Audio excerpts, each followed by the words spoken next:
Hello everyone and good evening सभी को। तो आज हम लोग का जो टॉपिक रहने वाला है that will be human I and the colourful world.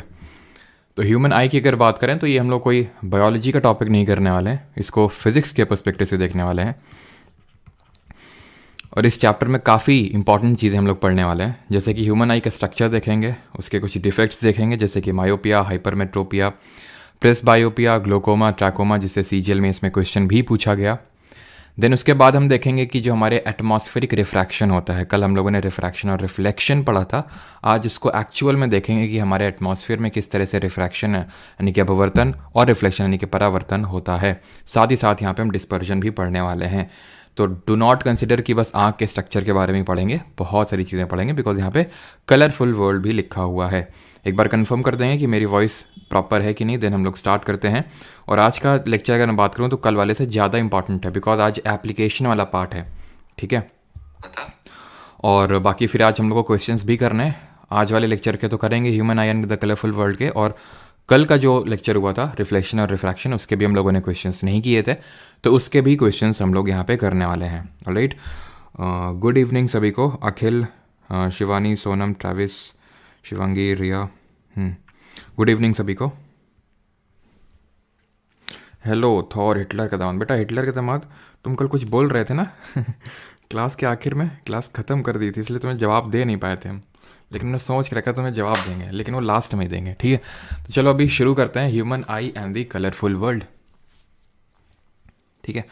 तो सबसे पहले तो ये स्ट्रक्चर है हमारी आई का। अब इस स्ट्रक्चर में हम लोग सारी चीज़ें देखने वाले हैं कि स्ट्रक्चर में क्या चीज़ें कहाँ पे हैं और उनका फंक्शन क्या है। आई अगेन रिपीट, इसको मैं बायोलॉजी पर्सपेक्टिव से बहुत ज़्यादा डीप में करने की ज़रूरत नहीं है सारी चीज़ें, लेकिन जितना हमारी नीड है इन दी फिज़िक्स वो हम लोग को यहाँ पे करना है। तो सबसे पहले यहाँ पे हम मार्किंग करते हैं और उसके बाद देखते हैं कि किस चीज़ का क्या फंक्शन है। ऑलराइट, चलिए तो सबसे पहले बाहर से स्टार्ट करते हैं। अब ये सबसे पहले आई का फंक्शन क्या होता है वही समझ लेते हैं। आई को पढ़ने से पहले इसका फंक्शन क्या होता है। तो इसका फंक्शन होता है इमेज क्लिक करना, पिक्चर क्लिक करना। फोटो अपने वो देखा, कैमरा पिक्चर क्लिक करता है, वही काम करना इसका है, इमेज क्लिक या फिर इमेज आप फॉर्मेशन भी बोल सकते हो। बट आपको हैरानी होगी ये सुन के कि आपकी जो आंख है वो देखती नहीं है, वो सिर्फ पिक्चर क्लिक करती है, देखने का काम कोई और करता है। और वो कैसे करता है वो भी हम देखने वाले हैं, ठीक है। तो चलिए स्टार्ट करते हैं। सबसे पहले बाहर से स्टार्ट करते हैं। ये जो आप यहाँ पे पर्टिकुलर पार्ट देख रहे हैं आई का, जो सबसे बाहर है, सबसे आउटर पार्ट है, इसको बोलते हैं कॉर्निया। एक एक करके इनके फंक्शंस भी लिखते चलते हैं, ठीक है। सबसे पहले हमारा यहाँ पे cornea. Cornea it is the outer most part, ठीक है। आउटर मोस्ट पार्ट होता है ये हमारे पूरी आई का। सबसे पहले जो लाइट रे एंटर करती है ना, वो कॉर्निया से ही हाय बोल के एंटर करती है कि एंटर कर जाएं क्या। तो कॉर्निया जो है थोड़ा बहुत लाइट का रिफ्रैक्शन यानी कि अपवर्तन भी करता है। रिफ्रैक्शन तो हम लोगों ने पढ़ा था, रिफ्रैक्शन का मतलब क्या है, जहां पे लाइट रे जो है वो बेंड कर जाती है ईदर टुवर्ड्स द नॉर्मल और away from the normal. Comment में आपको बताना है, अगर लाइट रे डेंसर से रेयर मीडियम में एंटर कर रही है तो इट विल बेंड टुवर्ड्स और away from the normal. And जब हम बात करते हैं आई डोनेशन की, नेत्र दान की, तो कॉर्निया ही डोनेट किया जाता है। पूरी की पूरी आंख निकाल के फिट नहीं कर दी जाती है। कॉर्निया वो पार्ट है जिसको कि आई डोनेशन में डोनेट किया जाता है। देन यहां पे कॉर्निया के बाद आपको कुछ इस तरह का ये जो यहां पे स्ट्रक्चर दिख रहा है, एक तरह का ये फ्लूइड भरा हुआ है। इस फ्लूइड को बोलते हैं एक्वस ह्यूमर। एक्वस ह्यूमर, इसका फंक्शन बहुत ज़्यादा इंपॉर्टेंट नहीं है, लेकिन फिर भी हम लोग पढ़ेंगे अगर बाई चांस आ गया तो, ठीक है। तो एक्वस ह्यूमर का फंक्शन क्या होता है। एक्वस ह्यूमर तो मल्टीपल फंक्शन होते हैं। पहली बात तो ये लिक्विड है, ही है, एक लिक्विड है। इस लिक्विड का काम होता है पहले तो कॉर्निया वगैरह जो आसपास की चीज़ें हैं, कॉर्निया हो गया जो अभी हम इसके और अंदर पढ़ेंगे, उनको नरिशमेंट प्रोवाइड करना इसका एक प्राइमरी फंक्शन होता है, नरिशमेंट प्रोवाइड करना। प्लस आई का जो प्रेशर होता है उसको भी मेंटेन करना बहुत ज़रूरी होता है और वो एक्वस ह्यूमर करता है। क्यों ज़रूरी होता है वो अब मैं आपको जब डिफेक्ट्स पढ़ाऊंगा, फिर डिजीज़ पढ़ाऊंगा आई की, जिसमें कि हम ग्लोकोमा ट्रैकोमा पढ़ेंगे, उस टाइम आपको समझ में आएगा कि आई का प्रेशर सही होना कितना ज़्यादा इंपॉर्टेंट है। एक्वस ह्यूमर के बाद अब यहाँ पे आपको देखने को मिल रही होंगी ये, या तो इसको मैं डिफरेंट कलर से ड्रॉ करता हूँ। यहाँ पे आप देखिएगा ये जो मैं ब्लू से ड्रॉ कर रहा हूँ, ये इनको बोलते हैं आइरिस। आइरिस आइरिस को अगर हम बात करें तो ये एक तरह का iris is a dark muscular structure. Dark muscular structure होता है ये। इस तरह से डेफिनेशन मतलब दे के आपसे पूछ लेता है कि किसकी बात हो रही है। इसका मेन काम होता है to control the size of pupil. To control the size of pupil. Pupil की अगर बात करें तो प्यूपिल को बोलते हैं हिंदी में पुतली। और पुतली है कहाँ पे? पुतली ये रही, ये आपका आइरिस है। ये जो आप देख पा रहे हैं, ये जो मैं रेड से भी ड्रॉ कर रहा हूं, दिस पार्ट, इस पार्ट को बोलते हैं प्यूपिल। ठीक है, पुतली। और एक चीज ध्यान रखना, ठीक है, जो वो चलो अभी मैं आपसे पूछूंगा, आप गेस करना। प्यूपिल, ठीक है, ये हो गया आपका प्यूपिल। और प्यूपिल का काम क्या होता है? प्यूपिल का काम होता है to control the amount of light entering into the eye. To control the amount of light entering into the eye, यानी कि आंख में कितनी रोशनी अंदर जाएगी वो डिसाइड करने का काम पुतली का होता है। ठीक, वो काम किसका होता है? प्यूपिल का होता है। और इसको कौन रेगुलेट कर रहा है? आइरिस कर रहा है। थोड़ा मैं समझाता हूं इसको। जैसे आपने ऑब्जर्व किया होगा कि आप अगर एकदम उजाले से, धूप से, अगर आप एक डार्क रूम में, लिटिल बिट डार्क रूम में, कंप्लीटली डार्क भी नहीं है, फिर भी मान लेते हैं लिटिल बिट डार्क है, उसमें अगर आप जाओगे तो बिल्कुल नहीं दिखेगा, बिल्कुल नहीं दिखेगा। लेकिन नॉर्मल केस में ऐसा नहीं होता। आप रात में भी कोई लाइट नहीं होती, फिर भी आप देख पाते हो थोड़ा बहुत। ठीक है, फिर भी आप थोड़ा बहुत देख पाते हो, जबकि कंप्लीट डार्कनेस होती है फिर भी। लेकिन जब आप मान लो एकदम अंधेरे से, मतलब एकदम उजेले से आते हो, एकदम अंधेरे में जाते हो, तो क्या होता है? आपको दिखता नहीं। उसका रीज़न क्या है? उसका रीज़न ये है, ये हमारी आइरिस है और ये प्यूपिल है। ठीक है, अब ये करते हैं amount of light entering into the eye को कंट्रोल। कैसे? जैसे बहुत ज़्यादा एटमॉस्फेयर में लाइट बहुत ज़्यादा है, तो वो क्या करता है, आइरिस जो है प्यूपिल को छोटा कर देता है, सो दैट ये दरवाजा है एक तरह का। ये प्यूपिल जो है दरवाजा है, तो आइरिस दरवाजे को कम खोलता है। कम खोलेगा तो कम अमाउंट ऑफ लाइट एंटर करेगी, सो दैट लाइट जो आई है हमारी, उसको कुछ हार्म ना हो, कुछ दिक्कत ना हो। नहीं, ज़्यादा लाइट एंटर करेगी तो हार्म होगा वो। ठीक है, तो उसको वो क्या करता है? छोटा कर देता है, उस दरवाजे को कम खोलता है। जब मान लो कि बहुत अंधेला सा होता है, जब बहुत अंधेला सा होता है तो ज़्यादा लाइट की आवश्यकता होती है, तो अपने हिसाब से ही वो कंट्रोल कर लेता है और डायलेट कर देता है प्यूपिल को, पुतली को डायलेट कर देता है, मतलब फैला देता है। तो जो थोड़ी बहुत लाइट है एटमॉस्फेयर में पूरी एंटर करती है। इसी वजह से आपके प्यूपिल का स्ट्रक्चर कुछ इस तरह से होता है। अगर आप बहुत ज़्यादा उजाले, बहुत ज़्यादा धूप में, इस तरह से अभी एकदम से आप चले गए कहाँ पे?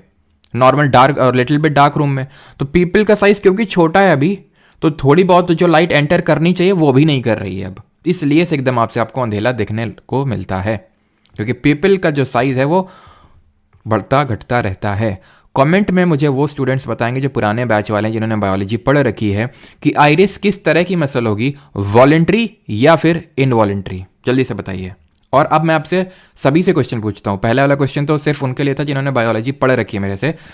दूसरा क्वेश्चन सबके लिए है कि कौन कॉर्निया, आइरिस, तीन ऑप्शन है, कॉर्निया, आइरिस और प्यूपिल।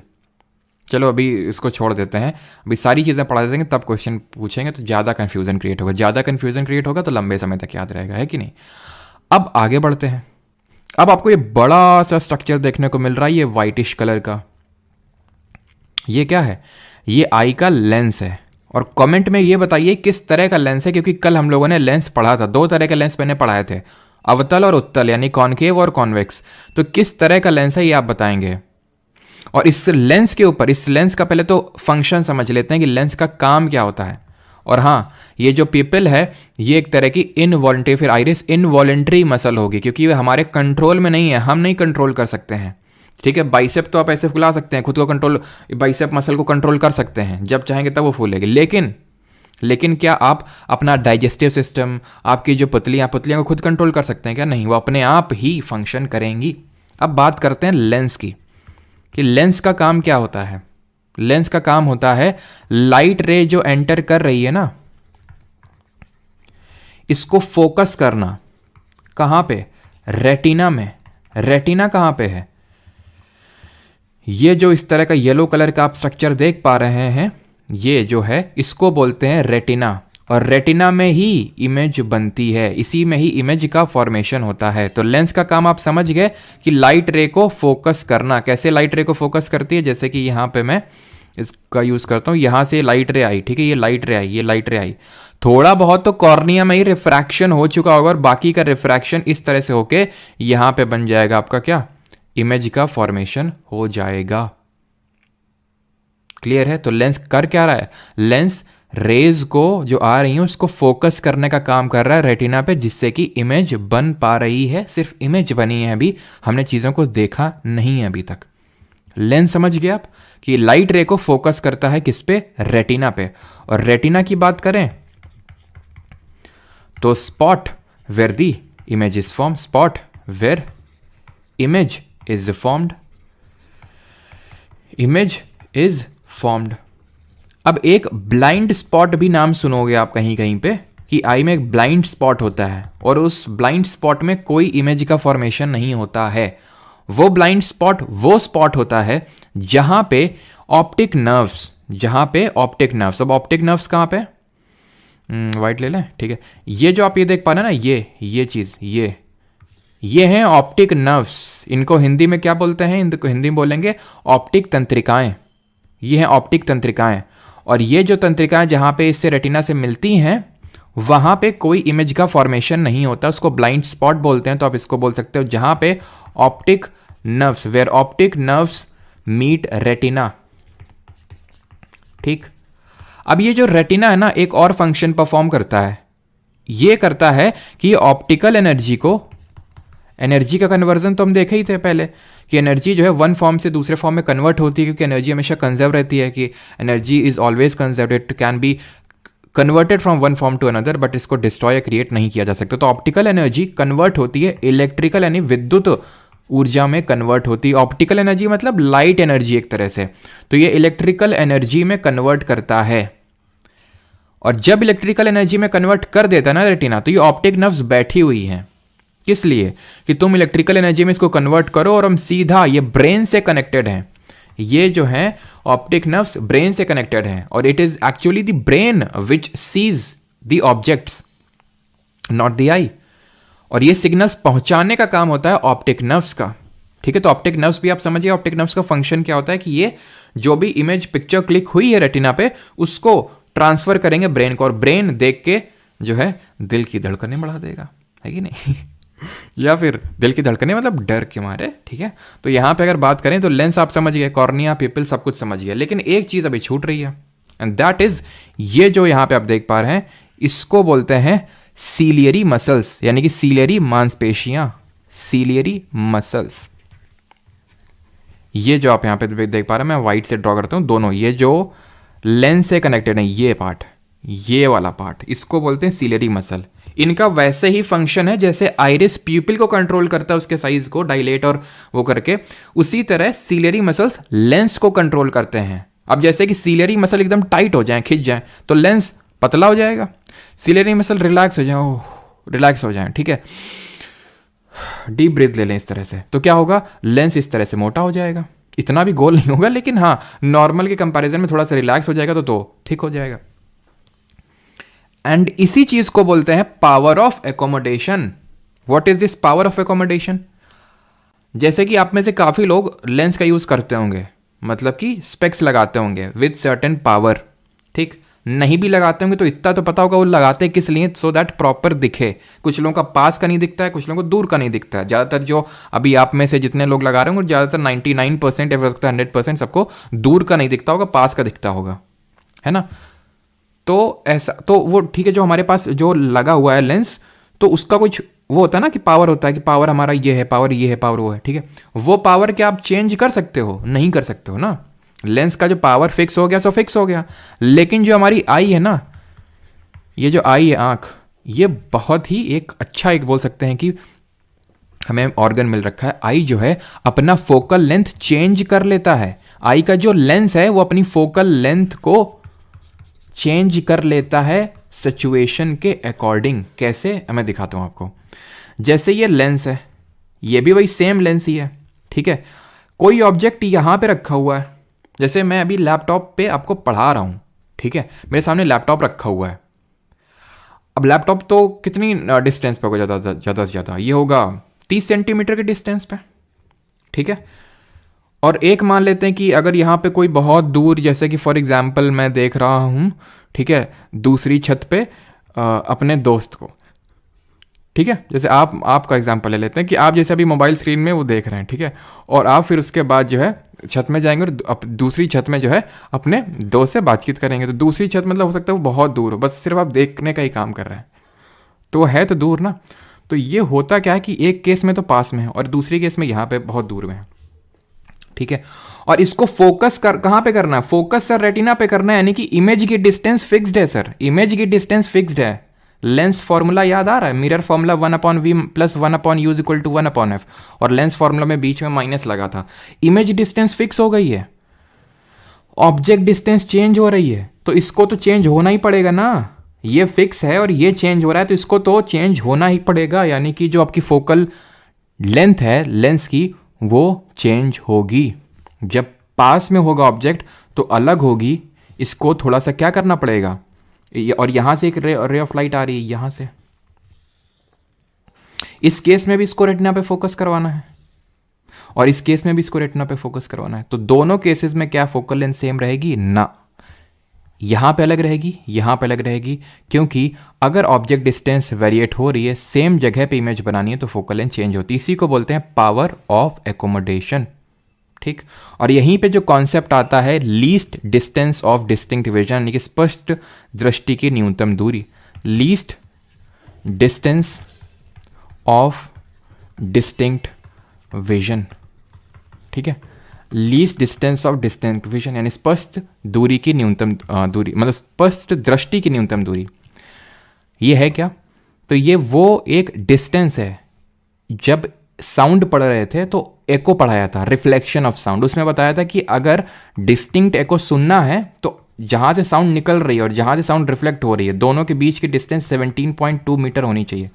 उसी तरह एक डिस्टेंस है इस पर्टिकुलर टॉपिक में कि 25 सेंटीमीटर की एटलीस्ट डिस्टेंस होनी चाहिए अगर आप किसी ऑब्जेक्ट को क्लियरली देखना चाहते हैं। तो आप कितनी भी दूरी का देख सकते हैं, इनफाइनाइट डिस्टेंस पे कोई ऑब्जेक्ट, आप तारे तक देख सकते हैं इनफाइनाइट डिस्टेंस पे। लेकिन अगर क्लियरली देखना है, सबसे नज़दीक में अगर मैं बात करूं, इनफाइनाइट का भी क्लियर दिखेगा अगर आपकी आंख अच्छी खासी है, कोई दिक्कत नहीं उसमें, तो इनफाइनाइट का भी क्लियर दिखेगा। लेकिन अगर आपको पास में, अगर मैं बोलूं कि सबसे नज़दीक कितना क्लियर में देख सकता है, 25 सेंटीमीटर, आप बोलेंगे कि क्या मतलब 25 सेंटीमीटर क्या पास लाने में क्या दिखता नहीं? क्या बिल्कुल दिखता है। हम तो 25 सेंटीमीटर से नज़दीक रख के मोबाइल चलाते हैं, इसमें क्या है। लेकिन अगर आप 25 सेंटीमीटर से नज़दीक रख के कोई भी चीज़ करेंगे, कोई भी ऑब्जेक्ट चलाएंगे, फ़ोन चलाएंगे, कुछ भी, ठीक है, तो उस केस में आपकी आई पे स्ट्रेन पड़ेगा। अगर आपको आई हेल्दी रखनी है, यानी कि आपको क्लियरली देखना है without giving strain to your eye, तो दिस इज 25 सेंटीमीटर। नहीं समझ में आ रहा तो रट्टा मारो जिंदाबाद कि least distance of distinct division कितना होता है? 25 सेंटीमीटर होता है, बात खत्म, ठीक। अब यहां पे मैं आपको ये चीज बता रहा था फोकल लेंथ को चेंज करना। तो ये फोकल लेंथ को चेंज करने का काम किसका होगा? सिलियरी मसल्स का होता है फोकल लेंथ को चेंज करने का काम। क्लियर हो गया? तो फोकल लेंथ चेंज करने का काम होता है सिलियरी मसल्स का। अब यहां तक किसी कोई डाउट हो तो पूछ लो, नहीं तो फिर बढ़ते हैं आई के जो डिफेक्ट्स हैं उनकी तरफ। क्लियर? यहां तक आई होप सबको सारी चीजें क्लियर हो गई होंगी। किसी कोई डाउट है तो पूछ ले, नहीं तो फिर हम बढ़ेंगे डिफेक्ट्स ऑफ आई की, जो हमारी आई में क्या क्या डिफेक्ट्स हो जाते हैं जिसकी वजह से काफ़ी हमें दिक्कतें हो जाती हैं। कलर ब्लाइंडनेस जो होता है वो हेरिडेटरी होता है, उस पर भी अभी आएंगे।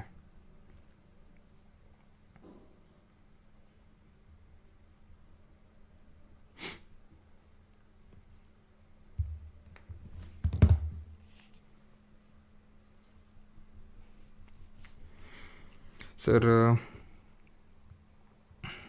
New now stars are not because of fog. Yellow spot पे परफेक्ट इमेज बनती है, ब्लाइंड स्पॉट पे कोई इमेज नहीं बनती है।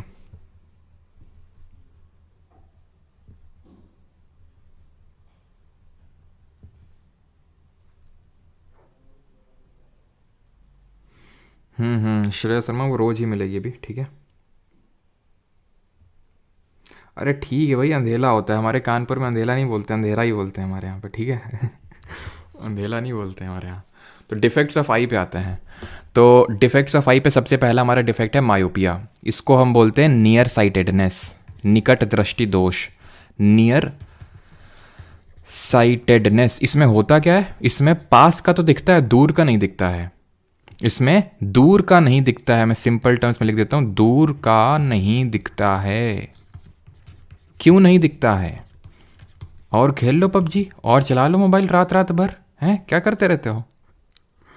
तो उसी वजह से होता ही है। अब ये जो सीलेरी मसल्स हैं, इतना तुम मेहनत करते हो रात भर, तो वो सीलेरी मसल्स जो हैं वो वीक हो जाती हैं, ठीक है। अभी मैंने बोला कि एकदम आप एकदम पास में चीज़ जैसे मोबाइल रख के चलाओगे, ठीक है, तो ये जो सीलेरी मसल्स हैं इनका क्या होगा, इनका थोड़ा सा वीक हो जाएगा, होल्ड छूट जाएगा। जब होल्ड छूट जाएगा तो ये लेंस अगर ऐसा है तो ऐसा नहीं हो जाएगा, ये रिलैक्स्ड पोजीशन पे आ जाएगा। क्लियर? अब जब तुमने ये काम किया, वो रिलैक्स पोजीशन पे आ गया, तो पता है हुआ क्या? हुआ कुछ यूं कि ये जो लेंस मोटा हो गया ना, ये मान लेते हैं एक पहले नॉर्मल ड्रॉ कर लेते हैं, देन एक डिफेक्ट वाला मायोपिया वाला ड्रॉ कर लेते हैं। ये नॉर्मल है, ठीक है। अब ये लेंस मोटा हो गया, ये पहले क्या कर रहा था, लेंस क्लियरली एकदम रेटिना पे इमेज बना रहा था, रेटिना पे बन रही थी। अभी क्या, ये जब मोटा हो गया ना, तो जब मोटा हो जाता है लेंस तो उसका पावर बढ़ जाता है, पावर बढ़ जाता है, यानी कि उसका फोकल लेंथ कम और पावर बढ़ जाता है। क्योंकि कल देखे थे power is equal to 1 focal length, दोनों इनवर्सली प्रोपोर्शनल। जल्दी से बताओ पावर ऑफ लेंस की यूनिट क्या होती है? तो फोकल लेंथ कम हो जाएगी इसकी और पावर बढ़ जाएगी, शक्तियां बढ़ जाएंगी। जब इसकी शक्तियां बढ़ जाएंगी तो तुरंत ही इसको जो है क्या करेगा, ये लेंस कन्वर्ज करवा देगा, रेटिना तक पहुंचने ही नहीं देगा। शक्ति बढ़ गई ना भाई की, इसलिए क्या करेगा, जल्दी तुरंत यहीं पे उसके पहले ही बना देगा इमेज को। तो इसको बोलते हैं मायोपिया। तो यानी अगर मायोपिक आई है आपकी तो ये वाला डायग्राम बनेगा, यानी कि रेटिना से पहले ही इमेज बन जाएगी। सही कैसे होगा? सही कैसे होगा? अब मुझे बताओ, इसकी पावर बढ़ाएं कि घटाएं? अगर सही करना है इस सिचुएशन को, इसकी पावर बढ़ा दें कि घटा दें? पावर बढ़ा दें कि घटा दें? पावर पहले से बढ़ गई तभी तो पहले बन रही है, घटा दो। कॉन्वेक्स, ये कॉन्वेक्स लेंस है ना, पूछे भी थे तुमसे, तो उत्तर क्या होगा? ये कॉन्वेक्स लेंस, उत्तल लेंस है ये। समझ में आ रहा ना कि कल पढ़ाया था कि जो बीच में मोटा होता है और किनारे में पतला उसको कॉन्वेक्स बोलते हैं, जो बीच में पतला और किनारों में मोटा उसको कॉनकेव बोलते हैं। अब कॉन्वेक्स लेंस की जो पावर या फिर फोकल लेंथ कुछ भी बोलो, सब पॉजिटिव ही होता है। नेगेटिव वाला कोई लगा दो। नेगेटिव किसका होता है? कॉनकेव का होता है। कॉन्वेक्स तो कॉन्वर्जिंग लेंस होता है, कॉनकेव डाइवर्जिंग लेंस लगा दो, यानी कि इसका उल्टा लगा दो।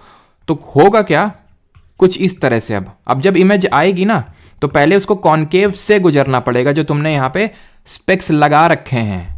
तो ये क्या करेगा, ये इसको थोड़ा सा बुद्धू बनाएगा, बोलेगा भाई भाई देखो ये थोड़ा लाइट डाइवर्ज होके आ रही है। तो बोलेगा अच्छा हमारे पास बहुत पावर है, लाने तो दो जरा इधर पे। तो जब ये लाइट इसके पास आएगी ना, कॉनकेव लेंस से गुजरने के बाद, तो वो थोड़ा डाइवर्ज फॉर्म में मिलेगी। जैसे कि मान लो कि हमने बीच में मतलब पहले कॉनकेव लगा दिया, तो क्या होगा ना कि ये थोड़ा सा डाइवर्ज कर देगा, इसको थोड़ा सा क्या करेगा, नॉर्मल से डाइवर्ज कर देगा। और ये क्या करेगा, बोलेगा कोई बात नहीं भाई मेरे पास बहुत पावर है। अब ये जो है रेटिना पे बनेगी क्लियरली, अब ये रेटिना पे बनेगी, रेटिना पे बन गई। और वो डिपेंड करेगा, यानी कि तभी अगर आपको दूर का नहीं दिखता है तो नेगेटिव पावर का लेंस लगा होगा, because it is a concave lens. Power कितनी होगी वो डिपेंड करेगा कि आपका लेंस कितना मोटा है। ज़्यादा मोटा है तो फिर ज़्यादा पावर का कॉनकेव लगाना पड़ेगा उसको न्यूट्रलाइज करने के लिए, ठीक है। और आप में से बहुत लोगों ने खेल खेला होगा, अब सही दिख रहा है कि पहले सही दिख रहा था, पहले सही दिख रहा था कि अब सही दिख रहा है। ये खेल कितने लोगों ने खेला है? हाँ, तो मतलब वो डिपेंड करता है कि कितने में आपका काम कर जाएगा, कि भैया कितना आपका लेंस, अगर कॉन्वेक्स लेंस जो है आपका आई का लेंस जो एक्चुअल में है, वो अगर बहुत थिकन हो गया है, बहुत ज़्यादा रात में मेहनत करते वक्त, मतलब पढ़ाई कर रहे हैं आप बहुत ज़्यादा, ठीक है, तो उसके लिए फिर कॉनकेव अच्छा खासा चाहिए होगा, ठीक है। तो power is equal to 1 focal length और इसकी यूनिट होती है डायोप्टर। आई होप समझ गए होंगे आप। इसी का एकदम उल्टा होता है हाइपरमेट्रोपिया, जिसको बोलते हैं। और देखिए इसको बोलते हैं नियर साइटेडनेस, यानी पास का दिख रहा है। कंफ्यूज मत होना, नियर साइटेड मतलब कि भाई नियर साइटेडनेस को हिंदी में क्या बोलेंगे, निकट दृष्टि दोष। लेकिन ऐसे मतलब ना निकट का दृष्टि है, मतलब निकट का दोष है, निकट का दोष नहीं, निकट की दृष्टि है, बस ऐसे समझ लो, ठीक है। निकट का दिख रहा है, दूर का नहीं दिख रहा है, तो इसको हिंदी में बोलते हैं निकट दृष्टि दोष, दृष्टि दोष, ठीक है। अब आते हैं दूर का दृष्टि दोष यानी कि हाइपरमेट्रोपिया, दूर का जो है दृष्टि दोष, इसको हिंदी में बोलते हैं फार साइटेडनेस, ठीक है, फार साइटेडनेस। तो नॉर्मल आई हमारी, ठीक है, नॉर्मल अब ड्रॉ नहीं करते, नॉर्मल आप समझ गए, ठीक है। अब ये मान लेते हैं, अब ये होता क्या हाइपरमेट्रोपिया, उसका उल्टा, उसका उल्टा हाइपरमेट्रोपिया का उल्टा। अब यहाँ पे क्या था, लेंस रिलैक्स हो गया था, यानी पावर बढ़ गई थी। यहाँ पे क्या है, सीलरी मसल्स थोड़ी सी अकड़ गई हैं, टाइट कर दिया उसको, किसको, लेंस को थोड़ा खींच दिया। कब होता है ये, जब हम लोग की एज ज़्यादा हो जाती है। तभी आपने देखा होगा ज़्यादातर जो लोग 40+ होते हैं उनको पास का नहीं दिखता है, दूर का दिखता है। इसमें पास का नहीं दिखता है, आप लोगों को दूर का नहीं दिखता होगा, क्योंकि अभी लोग आप लोग जैसे आपका जो लेंस है वो थिकन हो गया, बिकॉज आपने रिलैक्स कर दिया, पास का नहीं दिखता, ठीक है। यूजुअली 40+ में ही होता है। तो इसमें होता क्या है कि लेंस जो है थोड़ा सा ज़्यादा ही पतला हो गया, यानी कि पावर इसकी वीकन हो गई है। पावर वीकन हो गई है तो क्या है कि ये जो अभी रे ऑफ लाइट आ रही है ना तो रे ऑफ लाइट आ रही है ना इस तरह से, इस तरह से, तो ये इसको दूर पे फोकस कर रहा है। रेटिना इधर होगा तो ये उधर पे जाके फोकस कर रहा है। तो क्या करना पड़ेगा, इसकी शक्तियां बढ़ानी पड़ेंगी। इसको अपनी शक्तियों का अंदाजा इसने खो दिया है, तो इसको शक्तियां बढ़ानी पड़ेंगी, यानी इसका एक जुड़वा भाई लगाना पड़ेगा। ये बोलेगा कोई नहीं भाई, मैं भी तो यार मदद कर रहा हूँ, ठीक है, थोड़ा तू मदद, थोड़ा तू कर और थोड़ा मैं करता हूँ। तो इस तरह से क्या करेगा, पहले थोड़ा सा कि जो आपने आगे पहले लगा रखा है अपने स्पेक्स में, थोड़ा सा ये खुद कन्वर्ज करेगा, ठीक है, इस तरह से। और बाकी काम ये भाई साहब कर देंगे, इधर पे इस तरह से इमेज बना देंगे, रेटिना पे बन गई इमेज, ठीक है। तो यानी कि जब हाइपरमेट्रोपिया होता है तो सही करने के लिए आपको कॉन्वेक्स लेंस का इस्तेमाल करना होता है। और इसका मैं डायग्राम बनाने की ज़रूरत तो नहीं है ना, ध्यान रखना, इस तरह का पूछा जा सकता है सर कि मायोपिया के केस में पहले इमेज बनती है, पहले रेटिना से पहले, और हाइपरमेट्रोपिया में रेटिना के बाद। लिख देता हूँ मैं इस चीज़ को, ऐसे नोट्स में मिलेगा, रेटिना के बाद इमेज का फॉर्मेशन होता है यहाँ पे। तो कॉन्वेक्स लेंस का यूज़ करोगे जो कि पावर इसकी क्या होगी, पॉजिटिव में होगी। तो जो लोग मतलब अगर पॉजिटिव में है लेंस की पावर, तो उसका मतलब है उनको हाइपरमेट्रोपिया हो रखा है। दोनों मिला दें, मायोपिया और हाइपरमेट्रोपिया, कैसा लगेगा, मजा आ जाएगा कि नहीं, एकदम प्रेस बायोपिया है वो। कैसे, इसमें यूजुअली ये होता है कि जब लेंस जो है, लेंस हार्डन हो जाता है विद एज। अभी क्या था 40+, अब और एज कर दो 60+ या फिर 55+। इस केस में क्या होता है कि दोनों नहीं दिखता है, दूर का भी और पास का भी, दोनों दिक्कत होती है। तो तुम लोगों ने देखा होगा अपने घर में, हो सकता है फिर किसी और के में देखा हो, लेंस होते हैं कुछ इस तरह का स्ट्रक्चर होता है, यहाँ पे कुछ होता है और इस तरह से होता है, जो आप लोग यूज़ करते होगे। तो ऐसा थोड़ी ना होता है, नॉर्मल होता है इस तरह से, ठीक है, इस तरह से। लेकिन जिसके में इस तरह से समझ जाओ उसको प्रेस बायोपिया, और ये हमें बूढ़े लोगों में देखने को मिलता है जिनको दूर का भी नहीं दिखता, पास का भी नहीं दिखता। तो ये नीचे वाला जो होता है ना, नीचे नीचे नीचे नीचे, वो पास का देखने के लिए इस्तेमाल करते हैं, ये होता है कॉन्वेक्स, कॉन्वेक्स। और ये जो ये होता है इसको दूर का देखने के लिए इस्तेमाल करते हैं, कॉनकेव।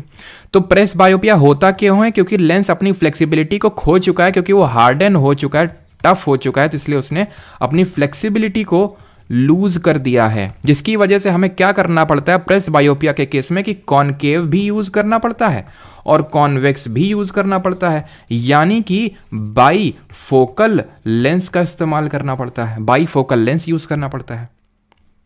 अब आते हैं ग्लोकोमा ट्रैकोमा। अभी तक जो देख रहे थे डिफेक्ट हैं, डिफेक्ट हैं।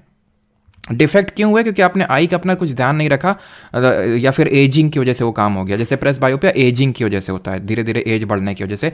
ग्लोकोमा और ट्रैकोमा जो होते हैं ये कुछ और कारण की वजह से होते हैं। ये होते हैं कि अगर आपकी आई का प्रेशर बढ़ जाए, आई का प्रेशर बढ़ जाए, मतलब आई का एक नॉर्मल प्रेशर होता है, वो नॉर्मल प्रेशर मेंटेन करने का काम ये एक्वस ह्यूमर और ये जो बीच में भरा हुआ है फ्लूइड, इसको विट्रियस ह्यूमर बोलते हैं। ये करते हैं विट्रियस, एक्वस ह्यूमर और विट्रियस ह्यूमर। सोचो अगर आई का प्रेशर बढ़ जाए तो क्या होगा, बहुत खराब चीज़ हो जाएगी।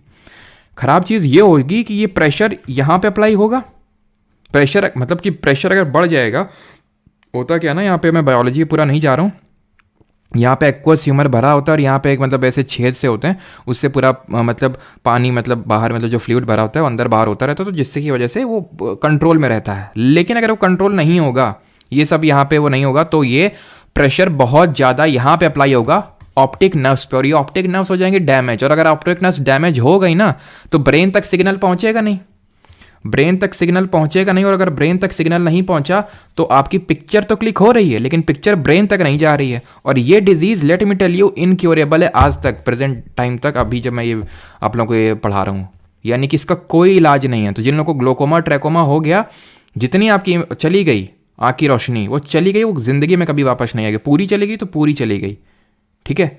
और इसमें होता क्या है कि जैसे इसमें अगर ठीक करना होता तब तो काफ़ी टेक्निक आ गई कि यहाँ पे छेद किया जाएगा। जैसे कि ये जो है ना यहाँ पे आइरिस में, यहाँ पे मैं दिखा देता हूँ, ये आइरिस है ना, तो इसमें छेद किया जाएगा। छेद से क्या होता है कि पानी फिर बाहर निकलने लगता है।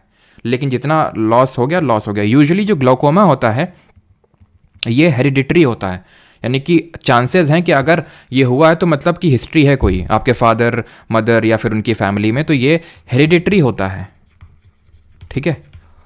और ये जो ट्रैकोमा होता है ये बैक्टीरियल इन्फेक्शन की वजह से होता है, बैक्टीरियल इन्फेक्शन।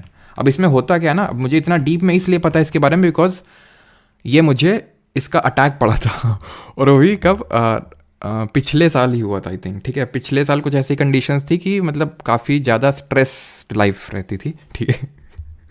तो बहुत ज़्यादा इतना ज़्यादा स्ट्रेस रहता था कि कुछ टाइम से मतलब ऐसा होने लगा कि एकदम आंखों के सामने जैसे नहीं सर्दियों के टाइम पे जो कोहरा दिखता है वैसा। और इसमें होता ही है, अगर किसी को पता हो इसके बारे में, कि जैसे आप बल्ब को देखते हो तो बल्ब के अराउंड पूरा रेनबो बन जाता है, बल्ब के अराउंड पूरा रेनबो बन जाता है, ठीक है।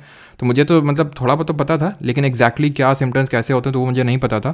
तो जैसे कि मुझे मतलब आई थिंक एक आई में प्रॉब्लम था, राइट आई में, ठीक है।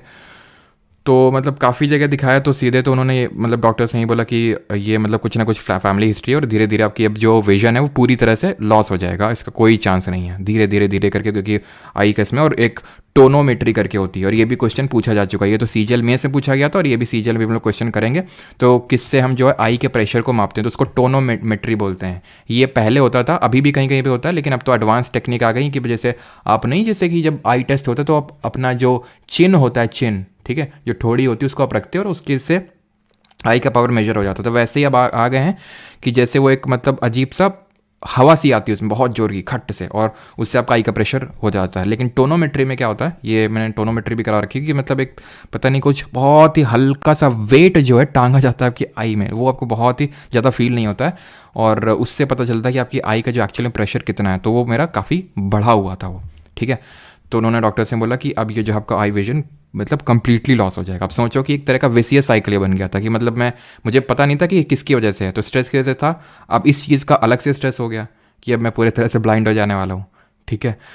तो इस तरह से था, लेकिन फिर एक मतलब काफ़ी अच्छा हॉस्पिटल है हमारे यहाँ पे, कानपुर में ही है, रोहतगी करके उसका नाम है। तो वहाँ पे के जब मैं डॉक्टर्स से मिला, मतलब एक डॉक्टर ने तो बोला नहीं हाँ ये ग्लोकोमा है और ये नहीं, फिर मैं मतलब फिर काफ़ी वो एक रेटिनोपैथी भी होती है उसमें जब करवाया तो तब पता चला कि मतलब एज सच कोई ज़्यादा प्रॉब्लम नहीं है। वो क्या है कि वो स्ट्रेस की वजह से, माइग्रेन की वजह से है। तो उन्होंने बोला रिलैक्स कराइए थोड़ी दिन, और वो धीरे धीरे वो सही हो गया, ठीक है। लेकिन वो मतलब एक था कि एक तरह से अटैक बोल सकते हैं कि स्ट्रेस की वजह से प्रेशर बढ़ गया था आई में। लेकिन यूजुअली जो ग्लाउकोमा होता है वो हेरिडिटरी होता है, ठीक है। और ट्रैकोमा जो होता है ये बैक्टीरियल इन्फेक्शन की वजह से प्रेशर बढ़ जाए वो, और अगर प्रेशर कम भी हो जाए वो भी दिक्कत है, ठीक है।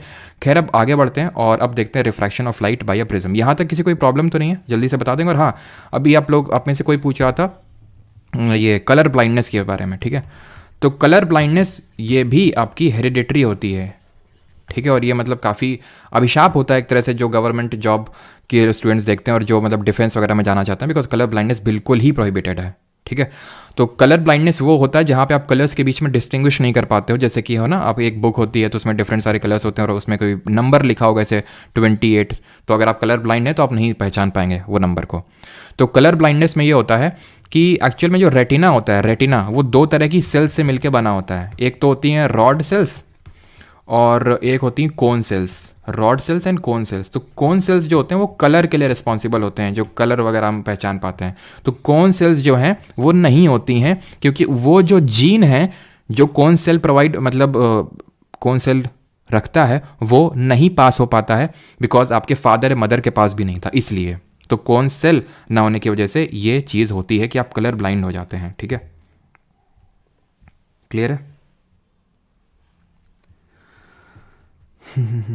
सर स्ट्रेस है तो एरिया इंटू कर दो।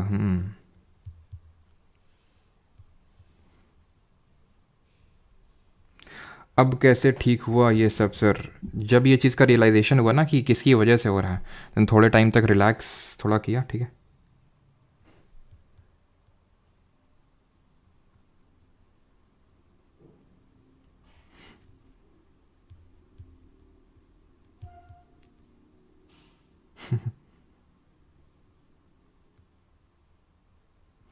क्या हो गया भाई? ये सब क्या देखना पड़ रहा है? क्या हो गया?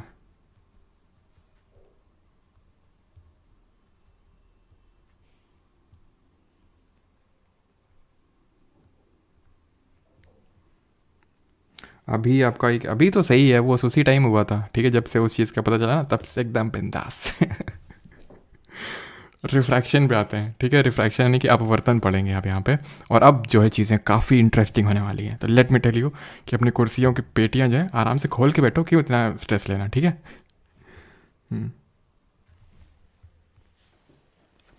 नहीं नहीं बेटा, वो सारी वजह नहीं थी। ठीक है,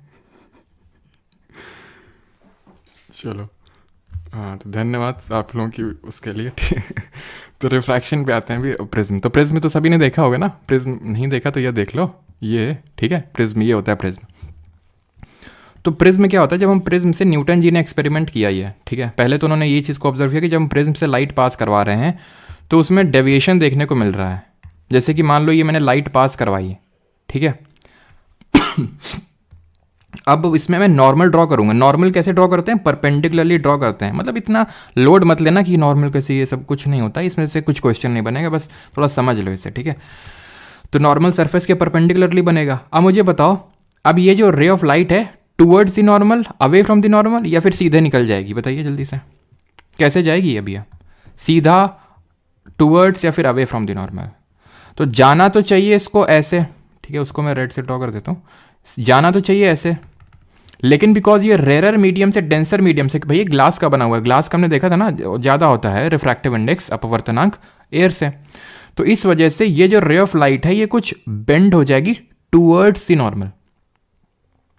ठीक है, कुछ इस तरह से इसकी बेंडिंग होगी। ठीक है, जाना चाहिए था सीधा, लेकिन नॉर्मल से पास होके जाएगी। अब ये हो गया डेंसर मीडियम, ये हो गया रेयर मीडियम। अब यहाँ पे मैं फिर से एक नॉर्मल ड्रॉ कर देता हूँ। नॉर्मल कुछ इस तरह से ड्रॉ होगा। ठीक है, और अब ये किस तरह से रे ऑफ लाइट निकलेगी? अब ये रे ऑफ लाइट निकलेगी कुछ इस तरह से, अवे फ्रॉम द नॉर्मल। जाना चाहिए था ऐसे, लेकिन नॉर्मल से रूट के निकलेगी, उससे दूर निकलेगी। तो यानी कि रे ऑफ लाइट एक्चुअल में ऐसे निकलनी चाहिए थी, या फिर रे ऑफ लाइट अगर मान लो कि ठीक है ऐसे निकलनी चाहिए था, तो ये एक तरह का डेविएशन हो गया। इसको बोलते हैं angle of deviation. Angle of deviation, deviation का मतलब है कि अपने पाथ से, अपने रास्ते से कितना भटक गई। अब यहां से मैं एक कॉन्सेप्ट इंट्रोड्यूस करना चाहूंगा, एंड दैट इज वेवलेंथ, यानी तरंग दैर्ध्य का कॉन्सेप्ट। वेवलेंथ यानी कि तरंग दैर्ध्य कॉन्सेप्ट। तो ये चीज को ध्यान रखना, जिसकी जितना ज्यादा वेवलेंथ होगी जिस भी लाइट की, उसका डेविएशन उतना ही कम होगा। यानी कि कई लोग होते हैं थोड़ा सा किसी को देख के डिस्ट्रैक्ट हो जाते हैं, किसी को देख के या फिर कुछ देख के, है ना। कुछ लोगों का बहुत जल्दी वो हो जाता है, डेविएशन हो जाता है। तो यानी आपकी वेवलेंथ कम है फिर, अगर डेविएशन ज़्यादा हो रहा है तो। और जो सख्त होते हैं है ना, सख्त लौंडा, तो जो सख्त लौंडे होते हैं उनका वेवलेंथ ज़्यादा होता है, वो डेविएशन जल्दी फल्दी करते नहीं है। अब न्यूटन जी ने ये किया कि एक वाइट लाइट को पास करवाया प्रिज्म से। वो चौंक गए कि वाइट लाइट को पास करवाया और यहाँ पे 7 रंग मिल गए, red, orange, yellow, green, blue, indigo, violet. उन्होंने जानना चाहा ऐसा क्यों हुआ। तो फिर उन्हें पता चला कि जो वाइट लाइट है it consists of 7 different colours. 7 different colours, यानी कि इसमें 7 डिफरेंट तरह के रंग भरे हुए हैं। अब क्योंकि ये जो रंग हैं, ये जो लाइटें हैं 7 डिफरेंट तरह की, इनकी वेवलेंथ अलग है। अब क्योंकि वेवलेंथ अलग है, तरंग दैर्ध्य अलग है, तो डेविएशन भी अलग होगा। जिसका कम है वेवलेंथ उसका डेविएशन ज्यादा होगा, और जिसका ज्यादा है उसका कम होगा। यानी कि ये देख के मैं क्या बोल सकता हूं, किस कलर की लाइट का डेविएशन कम हुआ है, किसका ज्यादा हुआ, और किसका वेवलेंथ ज्यादा होगा और किसका वेवलेंथ कम होगा, जल्दी से बताइए। तो यहां पे हमें साफ समझने में मिल रहा है कि ये थी है, ठीक है, और ये रेड लाइट का थोड़ा सा डेविएशन हुआ है, ऑरेंज का और ज्यादा हुआ है, येलो का और ज्यादा हुआ है, इस तरह से जानी चाहिए थी, ग्रीन का और ज्यादा हुआ है, ठीक है, ब्लू का और ज्यादा, इंडिगो का और ज्यादा, वॉयलेट का सबसे ज्यादा। जिसका डेविएशन ज्यादा उसका वेवलेंथ कम, और जिसका ज्यादा वेवलेंथ कम, मतलब जिसका डेविएशन कम उसका वेवलेंथ ज्यादा। तो यहां से मैं ये देख के बोल सकता हूं कि सिंपल ये जो है डिक्रीजिंग वेवलेंथ का ऑर्डर है, डिक्रीजिंग वेवलेंथ का ऑर्डर है, डिक्रीजिंग वेवलेंथ यानी कि घटती हुई तरंग दैर्ध्य। यहां पे भी आप देख सकते हैं एक्चुअल फिगर में कि किस तरह से ये होता है प्रिज्म के द्वारा, ठीक है, किस तरह से प्रिज्म के द्वारा होता है कि ये ray of light I, white light थी, और ये जो है 7 डिफरेंट कलर्स में बट गई। अब पता है बटी भी क्यों, क्योंकि इनकी स्पीड डिफरेंट थी, स्पीड डिफरेंट हो गई यहाँ पे अंदर, स्पीड डिफरेंट हो गई। आपको याद आ रहा है कि रिफ्रैक्टिव इंडेक्स हम लोगों ने पढ़ा था, रिफ्रैक्टिव इंडेक्स होता क्या है, तो रिफ्रैक्टिव इंडेक्स होता था स्पीड ऑफ लाइट, अगर मैं इस प्रिज्म के कंपैरिजन करूं तो speed of light in air हो जाएगा या फिर वैक्यूम, क्योंकि अब यहाँ पे एयर में हम करवा रहे हैं एक्सपेरिमेंट को, और speed of light in prism, इस केस में इन प्रिज्म। तो सर मुझे ये बताइए कि स्पीड सबसे कम किसकी होगी, स्पीड सबसे कम होगी, स्पीड अगर मैं बात करूं सबसे कम, सबसे पहले ज़्यादा बात कर लेते हैं, सबसे ज़्यादा, ठीक है, स्पीड सबसे ज़्यादा ये किसकी होगी, रेड की होगी, लाल की, और स्पीड सबसे अगर मैं कम बात कर लूं तो किसकी होगी, वो होगी वॉयलेट की, जो सबसे नीचे थी, जिसका वेवलेंथ कम था, तरंगदैर्ध्य कम था, ठीक। तो अगर speed of light, speed of red light in prism ज्यादा है तो refractive index for red light कम होगा कि ज्यादा होगा, कम होगा कि ज्यादा होगा, बताइए जल्दी से। तो क्योंकि इनवर्सली प्रोपोर्शनल का रिलेशन है, तो speed of red light in prism ज्यादा होने की वजह से उसका रिफ्रैक्टिव इंडेक्स, अपवर्तनांक कम होगा, एंड उल्टा होगा वॉयलेट के लिए, बिकॉज उसकी वॉयलेट की स्पीड कम है प्रिज्म में से, तो इसलिए वॉयलेट का रिफ्रैक्टिव इंडेक्स ज्यादा होगा। ये चीज ध्यान रखना, वॉयलेट के रिस्पेक्ट में इस प्रिज्म का रिफ्रैक्टिव इंडेक्स, अपवर्तनांक ज्यादा होगा। क्लियर। अब ये जो ये इसको बोलते हैं डिस्पर्जन, ठीक है, इसको बोलते हैं डिस्पर्जन। डिस्पर्जन को हिंदी में क्या बोलते हैं, पहले तो डिस्पर्जन की डेफिनेशन क्या होती है, जहां पे व्हाइट लाइट अपने 7 डिफरेंट कॉन्स्टिट्यूएंट कलर्स में टूटती है, बिखरती है। हिंदी में बोलते हैं प्रसारण या फिर परिक्षेपण, प्रसार हो रहा है, फैल रही है लाइट। ये अब हम देखेंगे जितना आगे आने वाली चीज़ें हैं, सब एटमॉस्फेयर जो हमारी डे टू डे लाइफ में हम एक्टिविटीज़ देखते हैं वो देखने वाले हैं। अब इसमें मजा आने वाला है। डिस्पर्जन, अब देखिए यहाँ पे डिस्पर्जन होता है, रेनबो जब बनता है ना, रेनबो मतलब इंद्रधनुष, तो उसमें क्या होता है इंद्रधनुष में, यही तो हमें देखने को मिलता है 7 डिफरेंट कलर्स। वो कहाँ से आए, क्योंकि जो हमारे सूरज जी हैं, सन है, वो व्हाइट लाइट फेंक के मारते हैं, लाल और ये सब पीली कुछ नहीं, लाल पीला कुछ नहीं, वो व्हाइट लाइट देते हैं। वो तो क्यों लाल पीला होता है हम आगे पढ़ेंगे अभी। तो जैसे इन्होंने लाइट दी, व्हाइट लाइट। बारिश के समय में क्या होता है कि बारिश के समय में कुछ ड्रॉपलेट ऐसी होती हैं पानी की जो नीचे भी नहीं गिरती हैं भाई, नीचे क्योंकि अगर मोटी होंगी ज़्यादा कि नीचे गिर गई, कुछ सस्पेंड हो गए वहीं एटमॉस्फेयर में लटक जाती हैं एक तरह से। तो उनमें क्या होता है कि ये जो सन लाइट, ये जो रे ऑफ लाइट आई, वो एंटर करती है, यहाँ पे उसका होगा रिफ्रैक्शन यानी कि अपवर्तन, यहाँ पे होगा उसका परावर्तन यानी कि रिफ्लेक्शन, और यहाँ पे फिर निकलेगी और फिर से रिफ्रैक्शन हो जाएगा, और यहाँ पे 7 डिफरेंट कलर्स ऑफ हमें मिल जाते हैं ऑफ वाइट लाइट।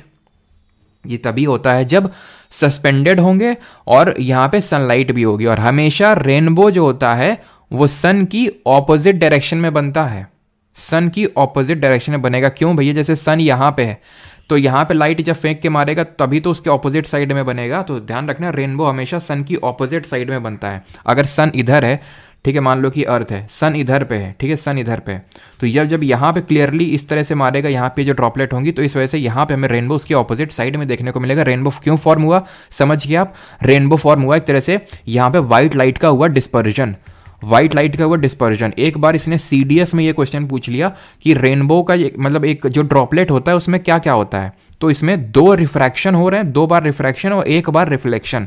तो 2 बार रिफ्रैक्शन, 2 बार अपवर्तन और 1 बार परावर्तन यानी रिफ्लेक्शन। सर ये तो फिर डिस्पर्जन क्या हुआ, डिस्पर्जन पूरा फिनोमिना है जहां पे व्हाइट लाइट 7 डिफरेंट रंगों में बट गई, वो एक पूरा फिनोमिना है। क्लियर। अब ये बीच में जो डायग्राम बना हुआ है ये क्या है, तो ध्यान रखना जब ये हमारी सनलाइट आती है ना तो इसमें विजिबल लाइट भी होती है, व्हाइट लाइट, इंफ्रारेड रेज भी होती है, माइक्रोवेव्स भी होती हैं, अल्ट्रावायलेट, ये सब होता है। यानी कि इसको सबको पूरे को बोलते हैं इलेक्ट्रोमैग्नेटिक स्पेक्ट्रम। इलेक्ट्रोमैग्नेटिक स्पेक्ट्रम के नाम से इसको जानते हैं, ठीक है। अब इसमें एक ही क्वेश्चन बनता है, विजिबल लाइट तो हम पढ़ लिए, विजिबल लाइट में हमने ये पढ़ा कि विजिबल लाइट 7 डिफरेंट रंगों की बनी होती है, जिसमें कि जो रेड होती है लाल, इसकी जो तरंग दैर्ध्य है, वेवलेंथ है, वो सबसे हाईएस्ट है, वेवलेंथ हाईएस्ट है, और ये घटता हुए ऑर्डर में लगा हुआ है, जिसको कि हम विबग्योर करके भी याद कर सकते हैं, विबग्योर, ठीक है। तो विबग्योर करके याद कर सकते हैं, नीचे से ऊपर विबग्योर हो जाएगा आपका, ठीक। अब इलेक्ट्रोमैग्नेटिक स्पेक्ट्रम पे आते हैं। इसमें यह क्वेश्चन बनता है कि increasing wavelength, increasing energy, frequency, इसके ऑर्डर में लगा दो। तो मैं तुम्हें एक ट्रिक बताता हूँ। ट्रिक ये है कि एक अमीर आदमी था, रिच मैन था, विक्टोरिया में रहता था, रिच मैन इन विक्टोरिया, और वो क्या कर रहा था, वो यूज कर रहा था extra gold coins, extra gold coins, coins छोड़ दो, ठीक है। आर से हो जाएगा यहाँ पे रेडियो वेव्स, जो क्वेश्चन बनता है वो इससे सॉल्व हो जाएगा, मैं ये आपसे बोल रहा हूँ, ठीक है। तो इसको बस याद कर लेना, रेडियो वेव्स। एम से हो जाएगा हमारा माइक्रोवेव्स, मतलब जो हमारी एक तरह से सनलाइट आती है उसमें डिफरेंट तरह की वेव्स होती हैं, जैसे समझ लो। आई से हो जाएगा infrared waves, infrared rays. V से विजिबल स्पेक्ट्रम, अभी हमने देखा उसको, विजिबल। यू से अल्ट्रावायलेट, जिससे हमें ओजोन लेयर प्रोटेक्ट करती है। किस लेयर ऑफ एटमॉस्फेयर में हमें ओजोन लेयर देखने को मिलती है, जल्दी से बताएंगे, और ओजोन डे कब हम मनाते हैं। और एक्स से एक्स रे, एंड जी से गामा रेज। जब हम rich man in Victoria uses extra gold coin में लेफ्ट से राइट जाएंगे, तो वेवलेंथ डिक्रीज करेगी, तरंग दैर्ध्य कम होगी। वेवलेंथ फ्रीक्वेंसी उल्टा होते हैं, इन्वर्सली प्रोपोर्शनल होते हैं, तो फ्रीक्वेंसी आवृत्ति बढ़ेगी। इसकी एसआई यूनिट बताइए। और फ्रीक्वेंसी और एनर्जी एक साथ मैच करते हैं, इसका फॉर्मूला होता है E is equal to h nu, या फिर एच एफ लिख लो तुम, एफ का मतलब फ्रीक्वेंसी, ठीक है। तो E is equal to h f, तो यानी कि डायरेक्टली प्रोपोर्शनल, नहीं, फ्रीक्वेंसी ज़्यादा तो एनर्जी भी ज़्यादा, तो एनर्जी भी, ऊर्जा भी बढ़ेगी। Is that clear?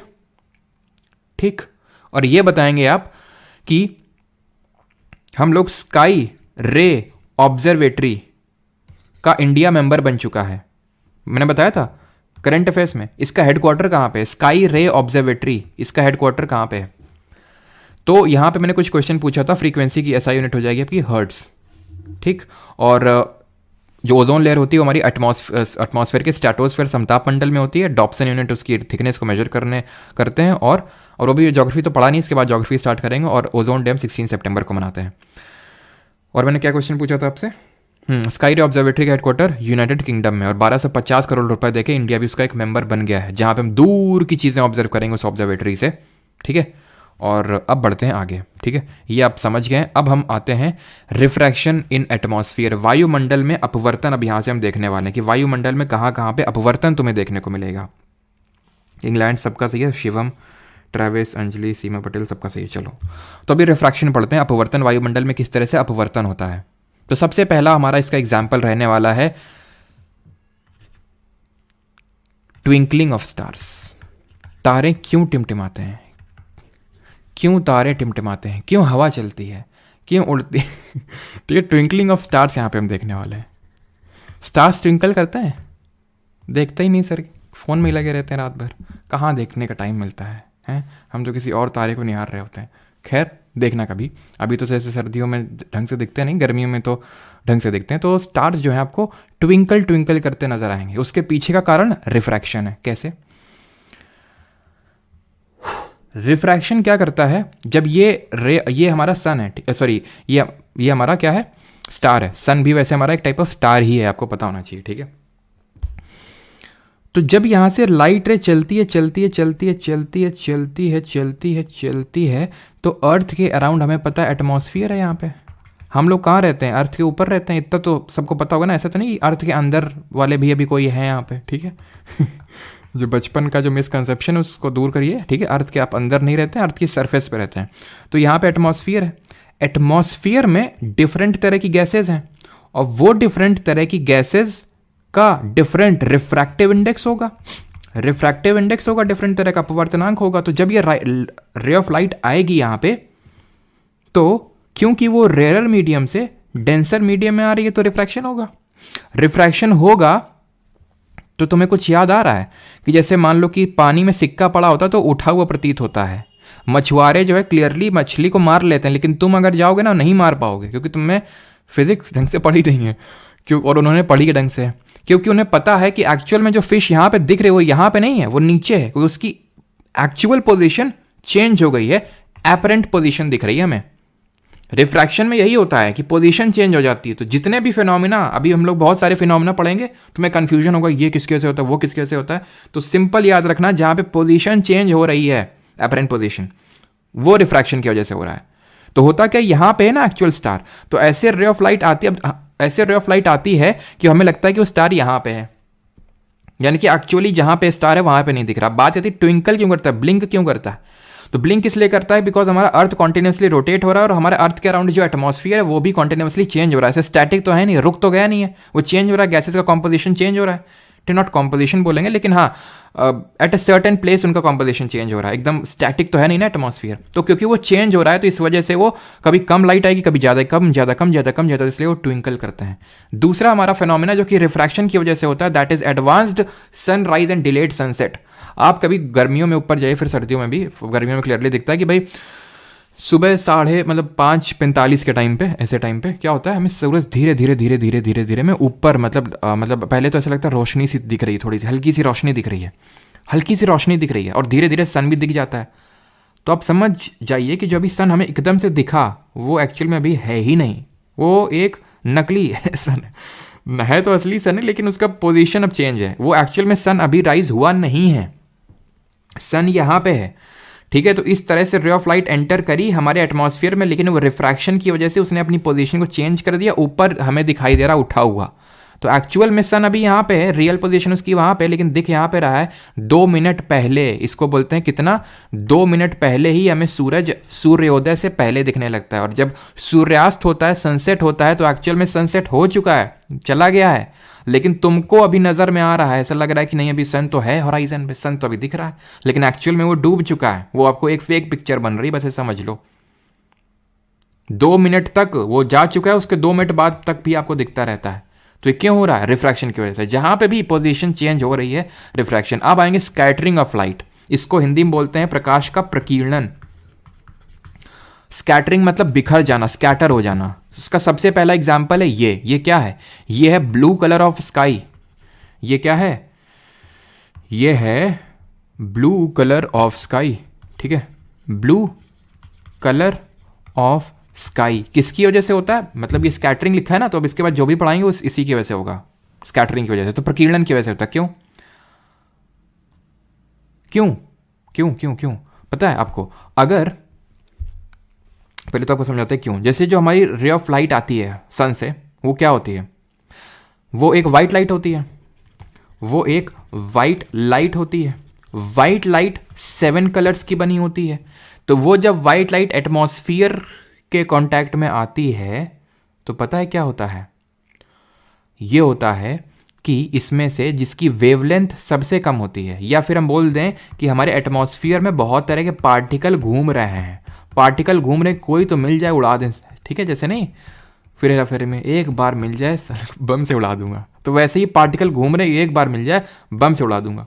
अब ये 7 कलर आए यहाँ पे ऊपर से नीचे उतर के, जिसमें कि रेड भी है और बाकी भी, और एक ब्लू भी है। रेड की वेवलेंथ ज़्यादा होगी कि ब्लू की होगी, जरा बता दो कमेंट में। उत्तर क्या होगा, रेड की ज़्यादा होगी। रेड की ज़्यादा होगी वेवलेंथ और ब्लू की कम होगी। तो ये लोग जब आएंगे ना रेड वाले, तो ये बोलेंगे, ये रोकने के प्रयास करेंगे, निकलो यहाँ से, साइड हटो, हट रहे हो कि नहीं बताएं अभी तुमको। क्यों, क्योंकि इसकी वेवलेंथ ज़्यादा, पार्टिकल की कम है, तो कुछ नहीं बिगाड़ पाएंगे। ब्लू जो है, ये जो है इसका, ये रोक लेंगे भी, ये जो पार्टिकल है ना काले काले दिख रहे हैं, ये रोक लेंगे, क्योंकि ये सेम वेवलेंथ का मिल गया, इनको स्कैटर कर देंगे, बिखेर देंगे ब्लू लाइट को। तो हमें क्या दिखेगा, ब्लू लाइट। बट एक्चुअल में अगर ये एटमॉस्फेयर ना हो, वायुमंडल ना हो, तो हमें जो स्काई है वो ब्लैक अपीयर होगा, क्योंकि उसका एक्चुअल कलर ब्लैक ही है, काला है। तभी जो लोग बहुत ऊपर, जैसे आप अगर कभी फ्लाइट में बैठे और कभी ऊपर अगर आपका प्लेन उड़ रहा है, तो उसके ऊपर आपको सब कुछ ब्लैक नजर आता है, काला प्रतीत होता है।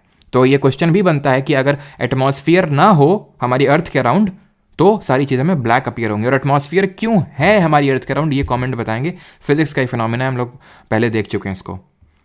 ये क्या है?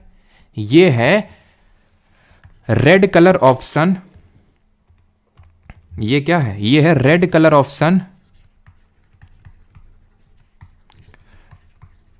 During sunrise and sunset. During sunrise यानी सूर्योदय के समय और सूर्यास्त के समय सूर्य लाल प्रतीत होता है। अब तुम्हें पता चलेगा क्यों लाल होता है। दोपहर के 12-2 बजे के टाइम पे देखो तो एकदम वाइट, एकदम सफ़ेद नज़र आता है। एक्चुअल में वो सफ़ेद है, एक्चुअल में वो सफ़ेद ही है, लेकिन सनराइज और सनसेट के टाइम पे तुम्हें रेड दिखता है। बाकी तो मतलब सब हर जगह ब्लू ब्लू दिख रहा है, लेकिन ये जो है वो लाल दिख रहा होता है। उसके पीछे का रीज़न समझो अब यहाँ पे।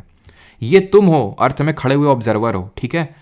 अब ये जो सनलाइट है ये केस 1 है और ये केस 2 है। ये मान लेते हैं सूर्यास्त और ऐसे ही सूर्योदय का समय यहाँ पे ले लेते हैं, तो सेम ही है। ये एक समझ लो, वही सेम केस यहाँ पे लगेगा। अब एक चीज़ मुझे बताना, एक तो ये दोपहर के एकदम 12 बज रहे हैं, ठीक है, दोपहर के एकदम 12 बज रहे हैं, और ये बज रहे हैं शाम के 5, ठीक है, ये शाम के 5 बज रहे हैं। रे ऑफ लाइट यहाँ से आई, यहाँ से आई, यहाँ से आई, यहाँ से आई, यहाँ से आई, ठीक।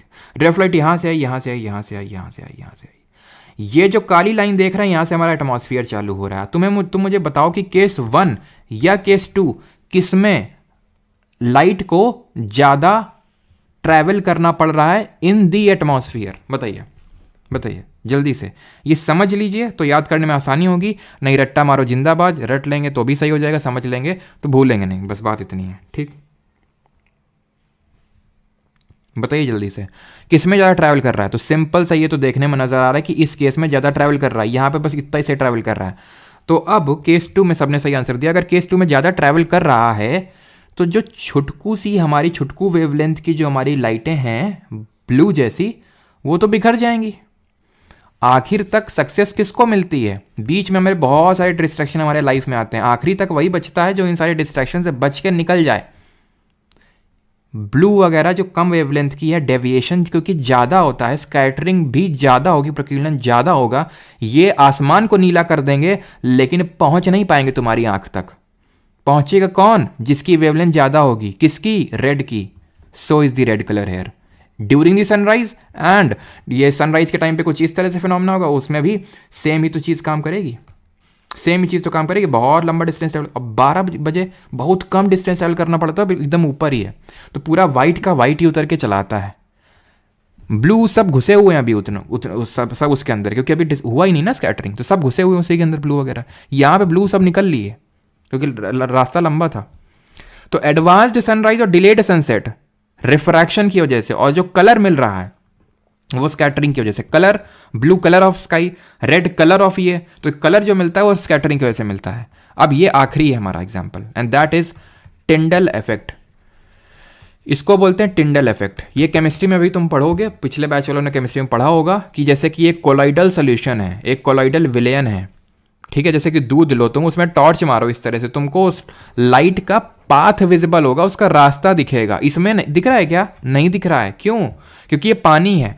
पानी के पार्टिकल इतने बड़े नहीं होते हैं कि लाइट को स्कैटर कर सकें, फैला सकें, प्रकीर्णन कर सकें, क्योंकि जब प्रकीर्णन करेंगे तभी उनका पाथ विजिबल होगा। जैसे कि ग्लास नंबर 1 में दिख रहा है, ये ग्लास नंबर 1 है और ये ग्लास नंबर 2 है। क्यों? क्योंकि यहाँ पे जैसे दूध है फिर कुछ भी है, तो वो क्या कर रहे हैं, वो इतने बड़े पार्टिकल हैं कि वो लाइट को स्कैटर कर पा रहे हैं। ये केमिस्ट्री में हम थोड़ा सा और डीप में जाएंगे, उतना भी नहीं लेकिन थोड़ा और डीप में, कि क्या सोल्यूशन होते हैं, मतलब homogeneous solution, heterogeneous solution, colloidal solution. लेकिन अभी के लिए इतना। क्वेश्चन है आपके लिए आखिरी, and that is why are danger signs red? ये अब बताइए। तब तक मैं आपको आखिरी टॉपिक पढ़ाता हूं, जो कि आज का हमारा आखिरी टॉपिक है, that is total internal reflection, पूर्ण आंतरिक परावर्तन। पूर्ण आंतरिक परावर्तन इसको हिंदी में बोलते हैं, यानी कि पूरी तरह से जब कोई चीज़ रिफ्लेक्ट हो जाती है, जैसे कि वो हमने वो लिया था ना रेन ड्रॉप, उसमें क्या हो रहा था, इस तरह से रिफ्रैक्शन हो रहा था पहले, और देन यहाँ पे इस सरफेस पे पूर्ण एक तरह से टोटल इंटरनल रिफ्लेक्शन ही हो रहा था। इसके कुछ एग्जाम्पल्स हैं, जैसे कि ये पहला एग्जाम्पल है जिसको हम बोलते हैं मिराज।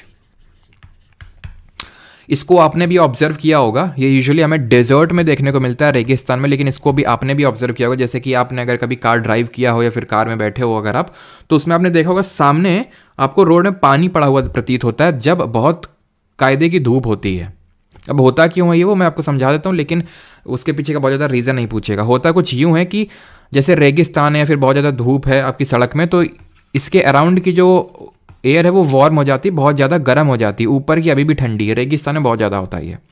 तो उसकी वजह से अब रे ऑफ लाइट यहाँ पे एंटर करी, ठीक है, रे ऑफ लाइट यहाँ पे मतलब इससे पड़ी, और हमने पढ़ा था रिफ्लेक्शन वाले में कि क्योंकि हमें चीज़ें क्यों विजिबल होती हैं, क्योंकि उसमें लाइट रिफ्लेक्ट हो रही है। आपके सामने अलमीरा रखा होगा, आपके सामने कुछ भी दीवार है, वो क्यों दिख रही है? बिकॉज इसमें लाइट स्ट्राइक हो रही है, हमारे आसपास हवा भी घूम रही है, लेकिन दिख रही है क्या? ना, क्योंकि वो रिफ्लेक्शन कर ही नहीं पा रही हैं इसलिए।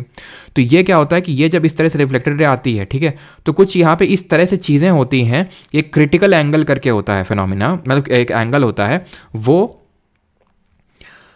लाइट जो मतलब जो एंगल से यहाँ पे एक तरह से जो हमें लाइट रे मिल रही है वो क्रिटिकल एंगल से ज़्यादा हो जाता है, जिसकी वजह से यहाँ पे टोटल इंटरनल रिफ्लेक्शन हो जाता है, यानी कि बजाय कि जो लाइट है वो नीचे जाए, वो यहीं से क्या करती है, स्ट्राइक कर जाती है, जो लेयर बन जाती है कूल एयर और वार्म एयर के बीच में, जिसकी वजह से हमें ऐसा प्रतीत होता है कि यहाँ पे पानी पड़ा हुआ है और उस पानी में इसकी इमेज बन रही होती है।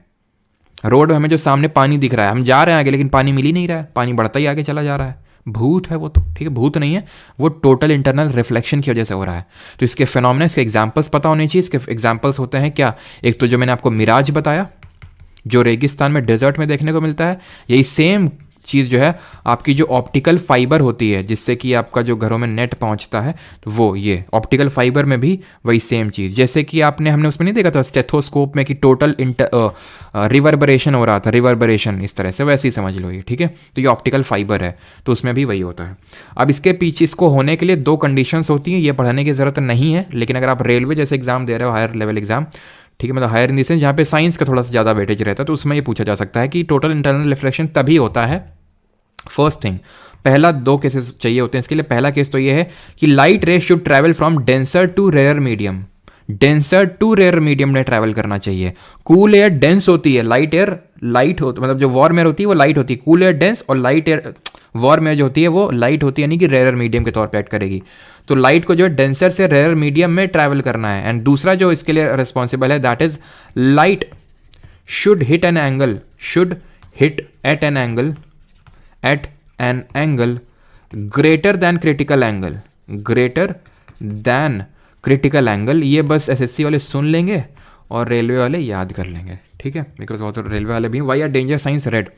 अब तुम्हें बताता हूँ डेंजर साइन रेड क्यों होते हैं।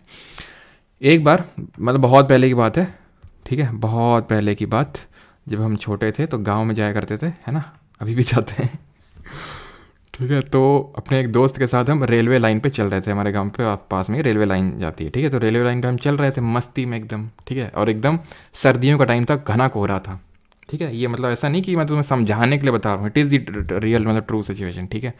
तो हम आराम से जो है बतियाते हुए, ये मान लो हम और ये हमारा दोस्त है, ठीक है, बहुत पहले की बात है, जा रहे थे ऐसे, ठीक है। अब जो ट्रेन वाला है उसको भी थोड़ी ना पता चल रहा है कि कौन चल रहा है, तो हॉर्न क्यों ही बजाएगी जब उसको भी नहीं दिख रहा है कोहरे में, इतना घना कोहरा था। लेकिन उसने क्या था, उसने रेड लाइट जला के रखी थी सामने की। तो जब मैंने पीछे ऑब्जर्व किया, ठीक है, तो मुझे कुछ लगा कि रेड लाइट है, जब वो ट्रेन मतलब बहुत दूर होगी, मुझे लगा कुछ रेड रेड सा है, ठीक है, मुझे लगा होगा कुछ, हो सकता है कुछ भी हो, ठीक है, क्या लेना देना। थोड़ा और आगे बढ़ते गए तो वो रेड जो रेड कलर है काफ़ी आगे, मतलब काफ़ी बड़ा दिखाई देने लगा, ठीक है। तब मैंने उससे पूछा मतलब क्या ही रेड रेड, तो बोलता है भाई हट जाओ ट्रेन आ रही है। तो सोचो अगर वो डेंजर साइंस जो है रेड से ना बनाए जाते तो आज आप ये लेक्चर ना ले रहे होते। तो डेंजर साइंस कितने ज़रूरी है, क्यों? क्योंकि रेड का जो वेवलेंथ है वो ज़्यादा होता है सबसे, ठीक है। वेवलेंथ जो तरंग दैर्ध्य होती है वो हाईएस्ट होती है रेड की, इसलिए वो डेविएट नहीं करती। अब सोचो वॉलेट लगा देता, वो वॉलेट लगाता आ जाता तो फिर क्या होता, फिर है कि नहीं। तो वॉलेट क्या होती है, डेविएट कर जाती है यार, ये रेड डेविएट नहीं करती वॉलेट। चलिए, तो अभी हम क्वेश्चंस करने की ओर बढ़ते हैं, ठीक है। कल वाले भी क्वेश्चंस करते हैं और आज के लेक्चर्स भी क्वेश्चंस करते हैं, ठीक है। चलो,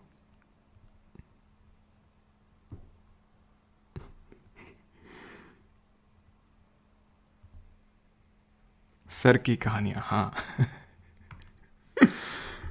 कहानियाँ बिल्कुल। चलो तो अभी क्वेश्चंस करते हैं। पहला क्वेश्चन करो।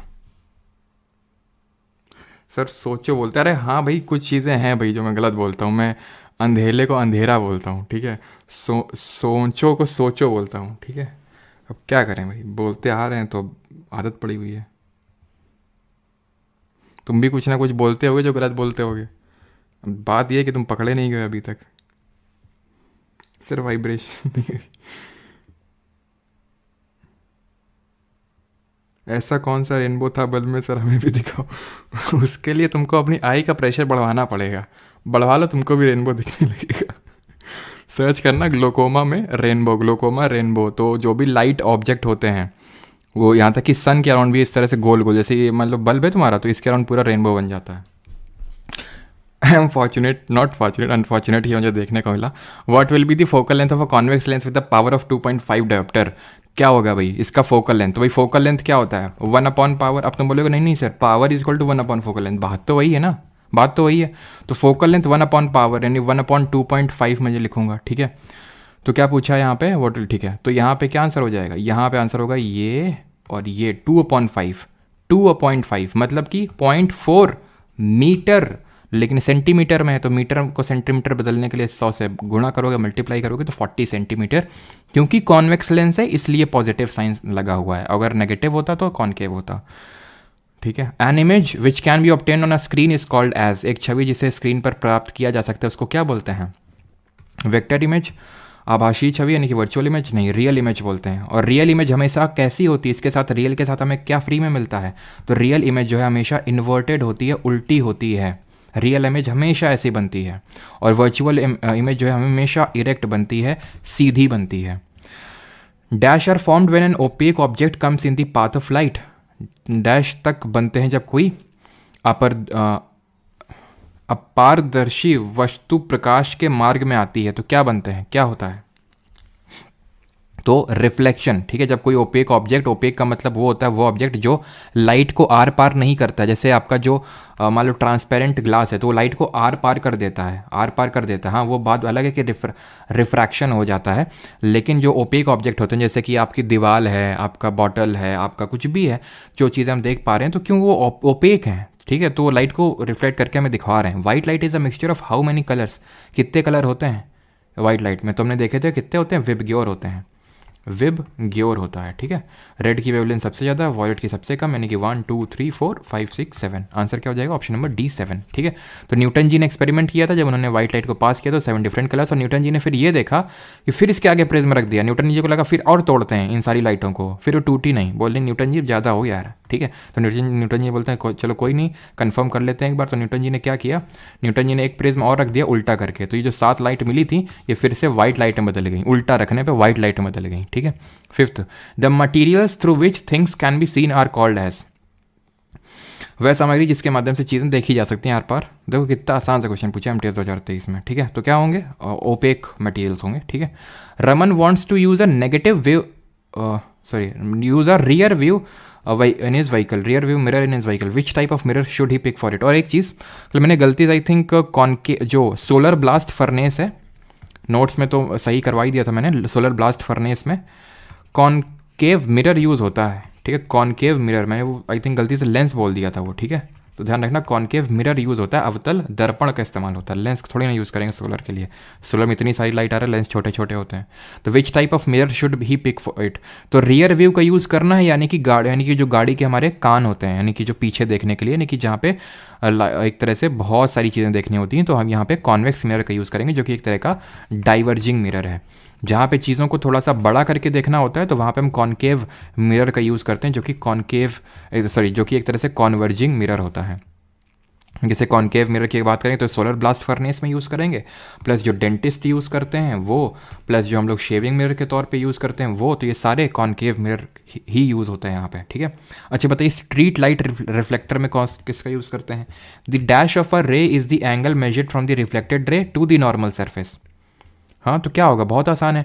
तो पहले तो हम लोगों ने रिफ्रैक्शन के लिए पढ़ा था और उसके 2 लॉ पढ़े थे। पहला लॉ ये था, पहले तो रिफ्लेक्शन पढ़ा था, तो पहला लॉ रिफ्लेक्शन का ये था कि angle of incidence is equal to angle of reflection. ये था पहला लॉ कि इंसिडेंस का एंगल रिफ्लेक्शन का एंगल बराबर होगा। फिर दूसरा लॉ ये पढ़ा था कि incident ray, reflected ray and the normal will all 3 lie in the same plane. तो तो ये क्या होगा, जहाँ पे angle measure from the reflected ray to the normal surface, इसको बोलेंगे angle of reflection. Option number B परावर्तन का कोण। Question number 8, an image formed by the convex mirror is always, देखिए आपकी शक्तियां आप काम आनी चाहिए। CHSL 14 मार्च 2023 कल पढ़े थे हम लोग कि जो कॉनकेव मिरर होता है, जो कॉनकेव मिरर होता है वो क्या करता है, वो हमने देखा था कि हमेशा रियल और इन्वर्टेड, क्या पढ़ा था हम लोगों ने, चलो हम बाद में पढ़ेंगे, इसका भी आई थिंक क्वेश्चन आएगा। तो हमने पढ़ा था कि सारा रियल और इन्वर्टेड ही बनाता है इमेज, एक्सेप्ट वन केस। वो एक्सेप्शन क्या था, जब फोकस और पोल के बीच में ऑब्जेक्ट रखा होगा तो ये वर्चुअल एंड इरेक्ट इमेज बना देगा। सॉरी, कॉन्वेक्स जो होता है वो हमेशा always virtual and erect, virtual के साथ कभी इन्वर्टेड आ ही नहीं सकता है, मतलब ये तो ऐसे ही उड़ा दो तुम, ठीक है। रियल और के साथ इन्वर्टेड आता है, रियल के साथ कभी इरेक्ट नहीं हो सकती इमेज, ये भी उड़ा दो, वर्चुअल एंड इरेक्ट होगी। यानी कॉन्वेक्स मिरर हमेशा वर्चुअल एंड इरेक्ट बनाता है। मैंने बताया था convex mirror is equal to concave lens, तो कॉनकेव लेंस भी हमेशा वर्चुअल एंड इरेक्ट यानी आभासी और सीधी ही इमेज प्रतिबिंब बनाएगा। 9th, which of the following statement regarding the lens is और आर करेक्ट, इनमें से सही कौन सा, ये आपसे पूछा है। पहला आपका स्टेटमेंट है, power of a convex lens is represented by a positive number, power of a concave lens is represented by a negative number. Both statement are true, और ये आप आराम से कर लिए होंगे बिकॉज हमने कल पढ़ा था कि केव में यानी गुफा में सब नेगेटिव नेगेटिव ही होता है, तो कॉन्वेक्स में सब पॉजिटिव पॉजिटिव होगा। अब चाहे वो कॉन्वेक्स लेंस हो चाहे वो कॉन्वेक्स मिरर हो, दोनों का पॉजिटिव होगा, चाहे वो कॉनकेव लेंस हो चाहे कॉनकेव मिरर हो, है तो केव ही ना, है तो गुफा ही ना, नेगेटिव होगा बोथ 1 and 2। लेकिन ये देख लिया करो कि करेक्ट पूछा है कि नॉट करेक्ट, नॉट करेक्ट पूछा तो नीदर हो जाता। Which of the following pair of position of an object, position of an image, size of image is not correct. अब ये जल्दी से बताइए, ये है थोड़ा सा ठीक ठाक क्वेश्चन।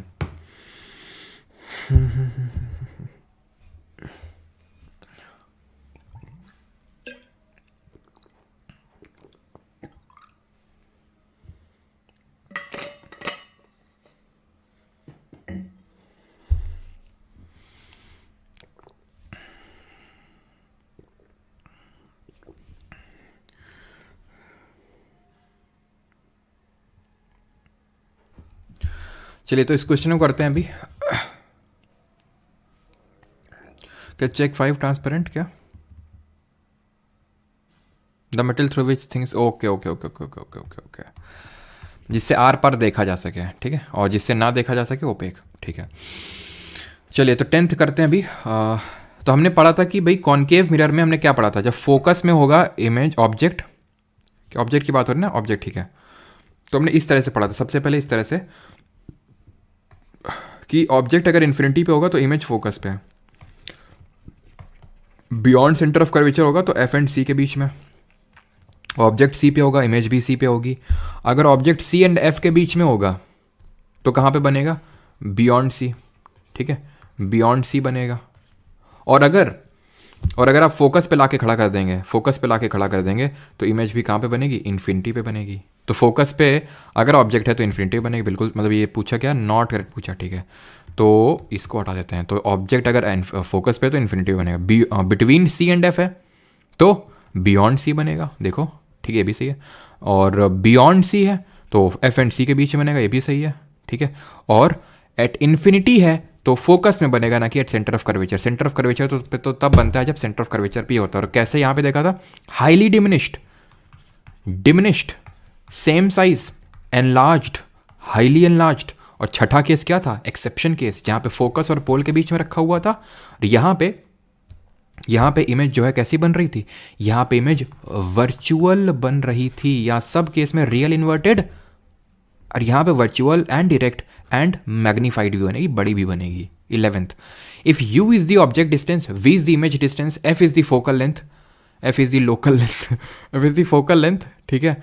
तो आपको स्थानीय नहीं होगा, ठीक है, फोकल होगा, फोकल दूरी of a spherical mirror when which of the following is a correct expression. तो हमने मिरर फॉर्मूला पढ़ा था 1/v + 1/u equal to 1/f, ठीक है। ये गलत हो जाएगा बिकॉज यहाँ पे माइनस में लिखा हुआ है, माइनस का 1/f, तो आंसर क्या होगा, 1/v + 1/u equal to 1/f, ठीक है। और लेंस फार्मूला क्या होता है, ये होता है, मतलब माइनस लग जाएगा बीच में लेंस के केस में, एंड मिरर के केस में मैग्निफिकेशन का फॉर्मूला क्या होता है, height of image upon height of object is equal to minus v upon u. और यहाँ पे लेंस के केस में क्या होता है, magnification again height of image upon height of object is equal to plus का वी अपॉन यू। मिरर फॉर्मूले में क्या होता है, 1 upon v plus 1 upon u, यहाँ पे प्लस होता है, लेंस में यहाँ माइनस होता है, और मैग्निफिकेशन में मिरर के केस में माइनस होता है और लेंस के केस में पॉजिटिव होता है यहाँ पे, ठीक है।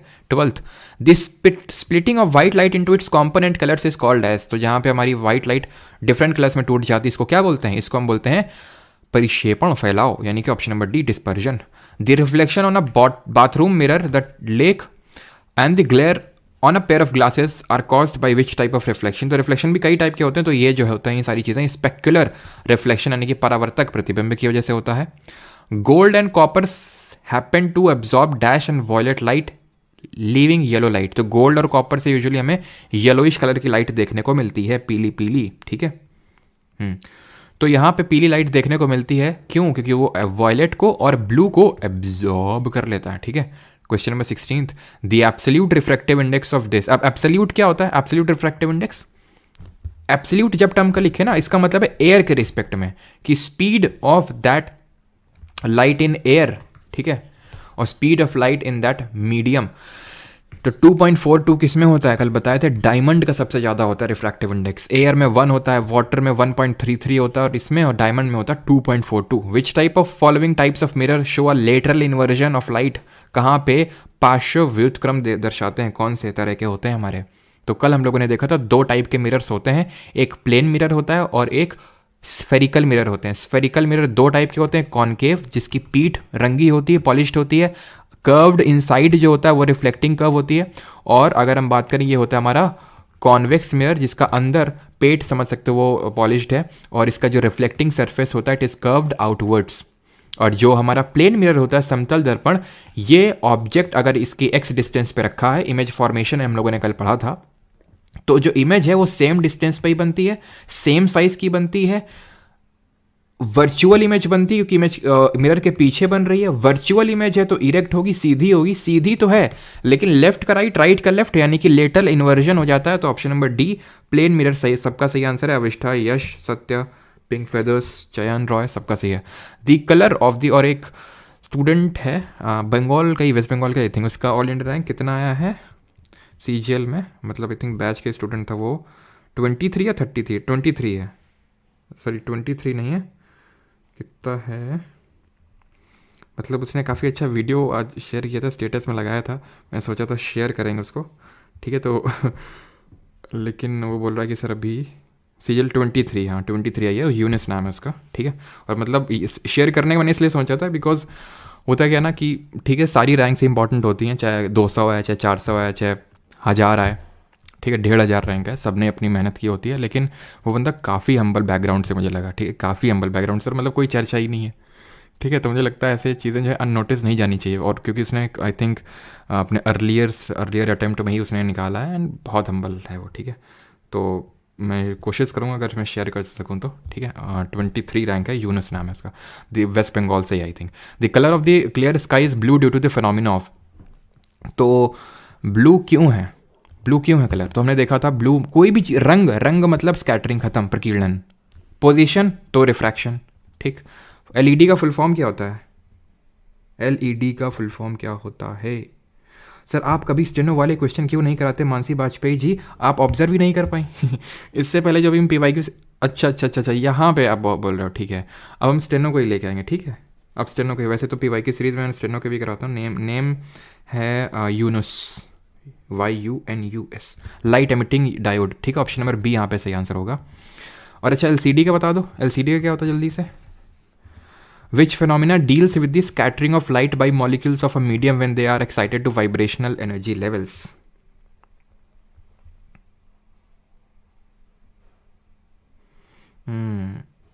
एजुकेशनल बैकग्राउंड बताएंगे लेकिन अभी नहीं, कभी और।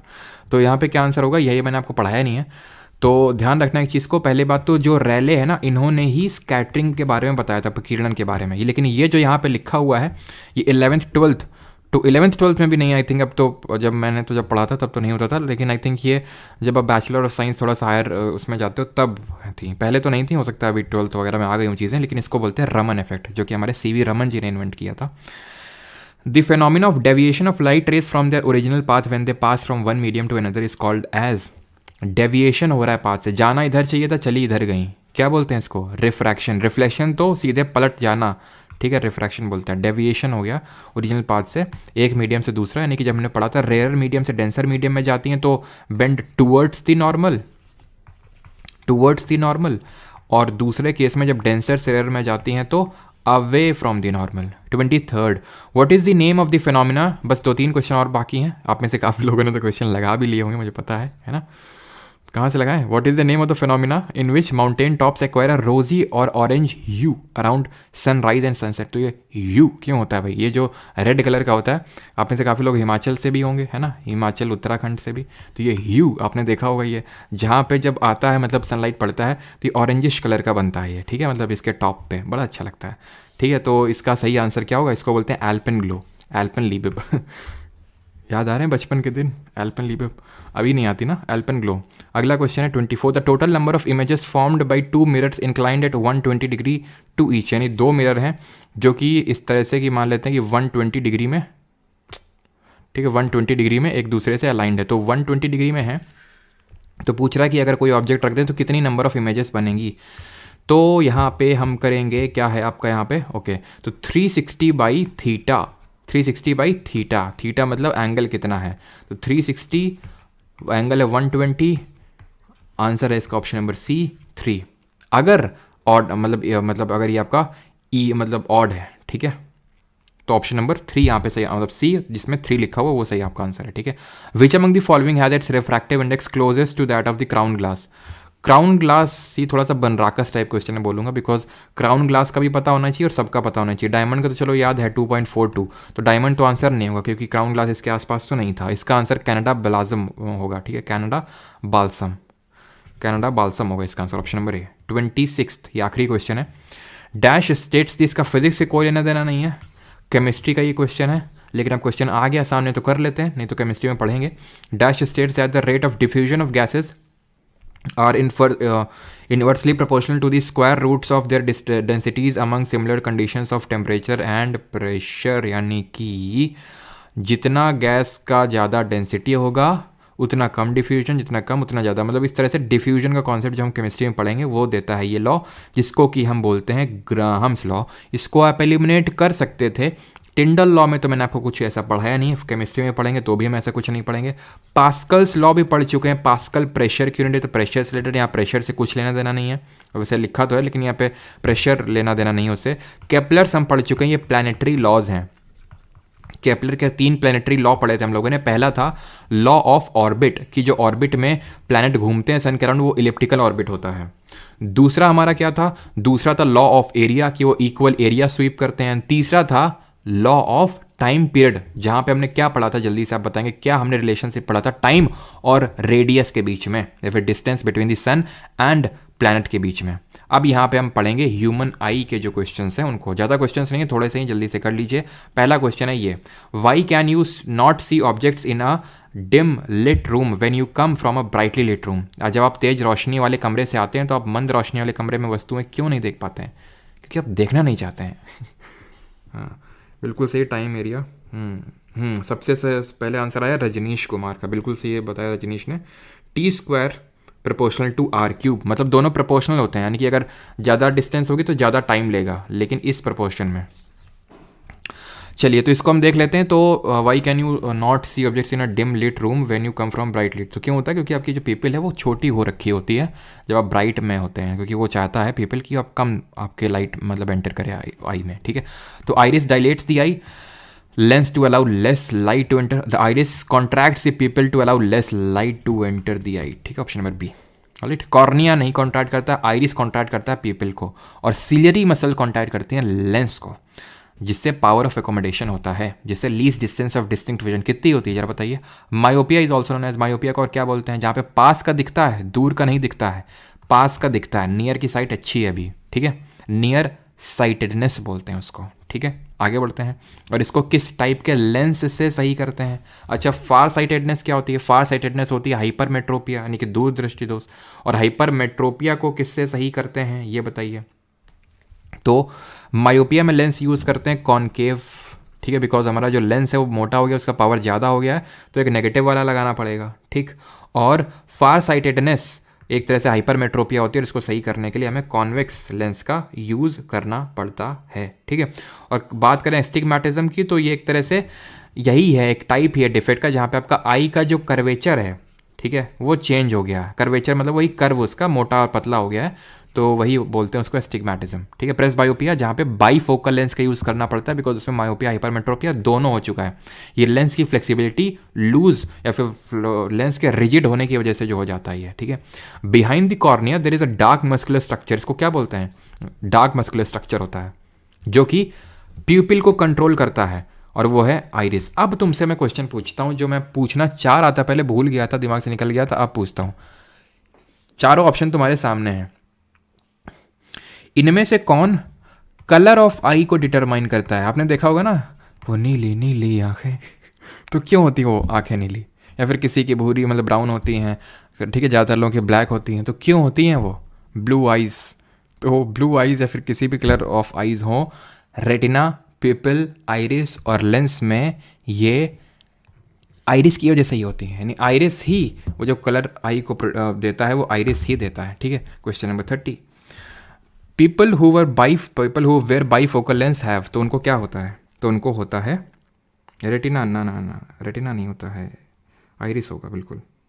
ऐश्वर्या राय जैसे आनंद, ज़्यादा आनंद ले रहे हो। ठीक है, तो bifocal lens, presbyopia, option number C. अगला क्वेश्चन ये रहा, सबका सही जाता है लोगों का, सोनू, अंकिता, वृंदा, अक्षिता, हेतु, ठाकुर साहब, खुशी, सबका सही है।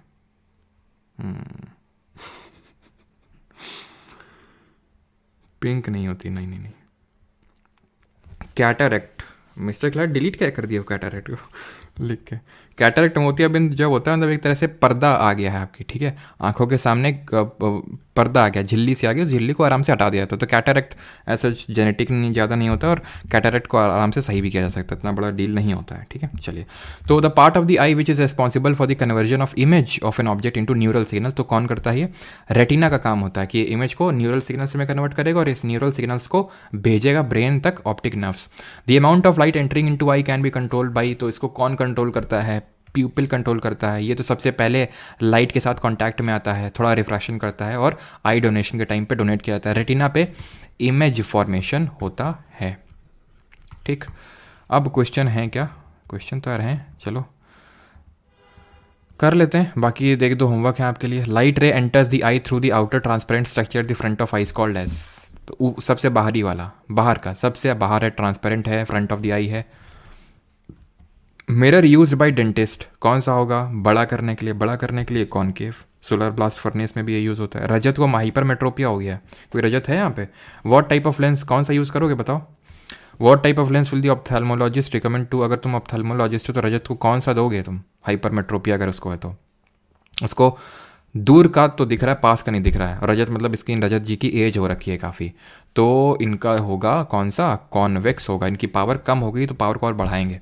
Dash is use to measure the pressure inside the eye, अब ये आखिरी क्वेश्चन है, बता भी चुका हूँ प्रेशर किससे मापते हैं भाई।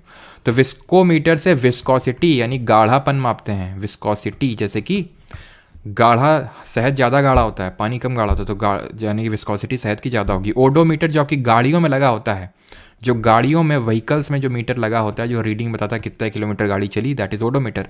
मैक मीटर, याद आ रहा, सबसोनिक, सुपरसोनिक, हाइपरसोनिक, यानी कि speed of sound in air upon speed of sound, sorry speed of aircraft या फिर मिसाइल, जो भी है वो ऑब्जेक्ट, उसको बोलते हैं मैक नंबर। ठीक है, तो टोनोमीटर इसका सही आंसर हो जाएगा। और यहाँ पे होता है हमारा सेशन खत्म, और हमारे पास एक नई स्लाइड है आज। ठीक है, तो जिन लोगों को दिक्कत होती है, रोज़ पूछते रहते हैं, और लास्ट में मेरी एनर्जी हो जाती है ख़त्म, तो मैं बताने की हालत में रहता नहीं हूँ, तो आज जो है मैंने ये लगा लिया। ठीक है, कि भाई जिसको भी दिक्कत हो, और ये इसी वजह से यहाँ पे लिख दिया कि मेरा नंबर नहीं है, तो इसमें उसी तरह के आप डाउट पूछिएगा। ठीक है, और ऐसा नहीं कि सर बैच लेना है, ले लें क्या, कहाँ से लें, भोले बनने की कोशिश मत करना। और सिर्फ व्हाट्सएप पे कॉलिंग नहीं है इस पर अलाउड अभी के लिए। ठीक है, तो भोला मत बनना ज़्यादा कि सर बैच लेना है, ले लें क्या, कहाँ से मिलेगा, पता है सब। और हाँ, कोई ज़बरदस्ती नहीं है ना ये कि बैच लेना ही लेना। मैं उन लोगों के लिए कि भाई जो इंक्वायरी करना चाहते हैं तो नंबर वंबर नहीं होते हैं, या फिर बैच में एनरोल करना होता है तो वो होता है। ये बैच लेने के लिए आपको ज़रा सभी प्रोत्साहित करने के लिए नहीं है, प्रोत्साहन आपके अंदर से आना चाहिए, आपको ज़रूरत है तो, ठीक है।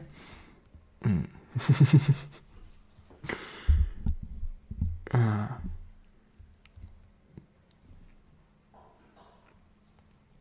चंडीगढ़ पुलिस आईटी का कंप्यूटर भी करवा दो प्लीज़। अंकुश जी, कंप्यूटर की क्लासेस पड़ी हुई हैं, देख लीजिए अगर वो हेल्प करेंगी तो, बिकॉज मेरे लिए तो पॉसिबल नहीं हो पाएगा।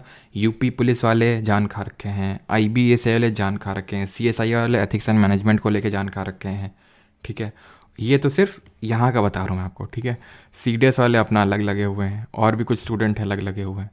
तो भाई किस किस की सुने, तो प्रायोरिटी देनी पड़ रही है। अब कल जो है, कल हम लोगों का ये लेक्चर नहीं होगा, बिकॉज 2 टॉपिक अब बचे हैं आपके फिजिक्स में, तो वो हम थर्सडे एंड फ्राइडे को कर लेंगे। कल का ब्रेक मिल जाएगा, आप रिवाइज कर लेना, और कल थोड़ा सा मैं IB को लेके गाइडेंस दे दूंगा, तो IB वाले भी सेटिस्फाई हो जाएंगे। और फिर अब क्योंकि अगर मान लो कर भी लेंगे तो एक दिन जैसे फ्राइडे सैटरडे फिर गैप रखना पड़ेगा, है ना। तो क्योंकि अभी अगले वीक से नया सब्जेक्ट स्टार्ट करेंगे, तो तब तक आप रिवीजन कर लीजिए, कल का टाइम है आपको, ठीक है। पूरी फिजिक्स आप रिवाइज कर लो, कल लेक्चर नहीं होगा, कल IB का थोड़ा सा बता देंगे, ठीक है। जूनियर इंजीनियर वाले भी हैं, पता है मुझे आस्था जी, पता है जूनियर इंजीनियर वाले भी बहुत सारे लोग हैं, स्टेनो वाले भी हैं, ठीक है। और वो चीज़ मुझे पता है, और उस चीज़ को बैक ऑफ द माइंड में रख के ही मैं कंटेंट डिलीवर कर रहा हूँ। और जूनियर इंजीनियर को लेकर भी मैं वीडियो बनाऊँगा, ठीक है। ये कैसे चीज़ें आप कर सकते हैं, खासकर GK के पर्सपेक्टिव से। सर मायोपिया तो दूर की नज़र होती है ना कमज़ोर, हाँ तो यही तो हमने बताया, दूर की नज़र पास में सही दिखता है, और क्या हमने बताया, कुछ उल्टा तो नहीं बोल दिया ना। पास में दिखता है, दूर का नहीं दिखता है, इसीलिए उसको नियर साइटेड, हाँ अच्छा तुमको हो सकता है ये लगाओ कि दूर का नहीं दिखता तो फार साइटेडनेस होगा, नहीं नहीं नहीं, तो फिर आप लेक्चर में लेट ज्वाइन हुए हैं इसका मतलब। My brother got get job CBDT in CGST by you GK, thank he also me. Okay okay, आप किसी को डांटने वाले थे, हाँ ये ज़रूर याद है। वो है नहीं ना अभी, दिख नहीं रहा, वो का हिटलर करके नाम था, हिटलर का दामाद, वो दिख नहीं रहा अभी। कल जब मैंने ये चीज़ बोली थी कि कुछ लोग साइकोलॉजी पढ़ने के लिए बोल रहे थे ना, तो मैंने बोला हाँ मैं साइकोलॉजी पढ़ा दूंगा, साइकोलॉजी मैंने पढ़ रखी है। तो उसने ये लिखा था कि सर आप बाबा राम रहीम की तरह हो। इस तरह बाबा राम रहीम, मैं समझ गया था उसने क्यों बोला, है ना, कि जिस तरह बाबा राम रहीम का एक वीडियो वायरल हुआ था कि हम बॉलर भी, हम राइट हैंड से बोल करते हैं, हम लेफ्ट हैंड से बोल करते हैं, हम फील्डर भी, हम बैट्समैन भी, हम सब कुछ हैं, हम ये भी खेलते हैं, हम कबड्डी भी खेलते हैं। तो उसी सेंस में उसने बोला होगा, है ना। हाँ यहीं पे है हिटलर का दामाद, तो बेटा सही एनालॉजी ड्रॉ करो, गलत नहीं।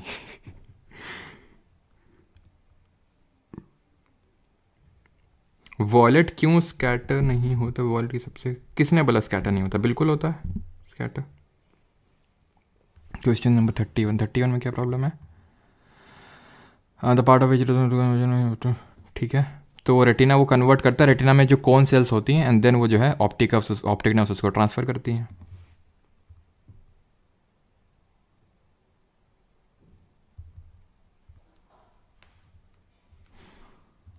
चलो क्या है क्वेश्चन 31 में क्या, the part of the I which is responsible for the conversion of image of an object into neural signal, यानी कि आँख का वह भाग जो किसी वस्तु की छवि को,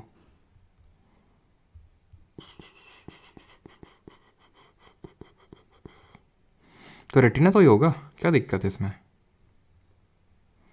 दिक्कत क्या है। आपको ऑप्टिक नर्व तो नहीं लग रहा है, ऑप्टिक नर्व इस सिग्नल को कैरी करके ले जाते हैं रेटिना से, रेटिना में कन्वर्जन हो गया, अब ये बोलते हैं कि चलो भैया ब्रेन के पास चलते हैं, तो ऑप्टिक नर्व सिर्फ उसको कैरी करने का काम करते हैं, ठीक है। Is that clear, answer retina ही होगा। चलिए भाई, थैंक यू सभी को। सारे ना चेक कर लें, सब चेक करवा दो तुम लोग हैं।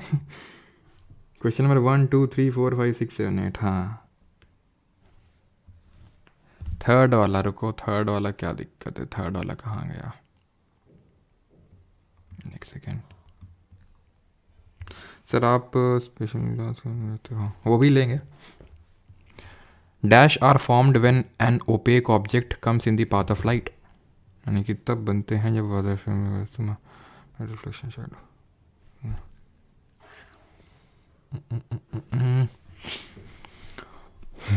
मेरा रिफ्लेक्शन, ठीक ठीक ठीक ठीक, इसका शैडो होगा बिल्कुल, ठीक है, इसका शैडो बनेगी। मिरर रिफ्लेक्शन है, इसका शैडो होगा, ठीक है। Dash are formed when an opaque object comes in the path of light, तब बनते हैं जब कोई अपारदर्शी वस्तु ठीक ठीक ठीक ठीक ठीक, तो ये शैडो होगा इसका, मेरा रिफ्लेक्शन नहीं, शैडो होगा, ठीक है।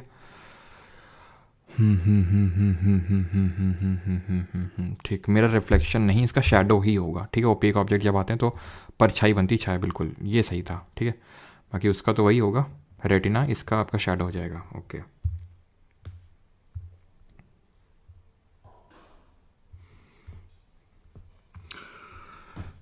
थैंक यू भाई रेड जीस्ट जी, भैया जी को थैंक यू बोलिएगा हमारी तरफ से। चलिए अब मिलते हैं परसों, ठीक है, थैंक यू। सर आप गुफा में बुला रहे थे, उस पर बोला था। अच्छा अच्छा उस पर बोला था मैंने, तो उसका सोचा था। नहीं नहीं, तो फिर भी तुमने अगेन गलत एनालॉजी ड्रॉ करी, ठीक है। गुफा में हम पढ़ाने के लिए स्टूडेंट्स को बुलाते हैं, ठीक है, उनको साइकोलॉजी पढ़ाते हैं। जो यहाँ पे ऐसे पब्लिकली चीज़ें नहीं पढ़ाई जाती, सारी चीज़ें थोड़ी पब्लिकली पढ़ाई जाती हैं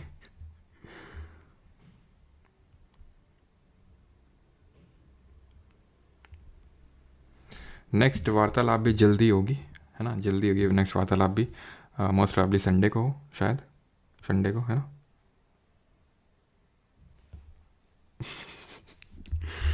नहीं मनीष, ऐसा नहीं है।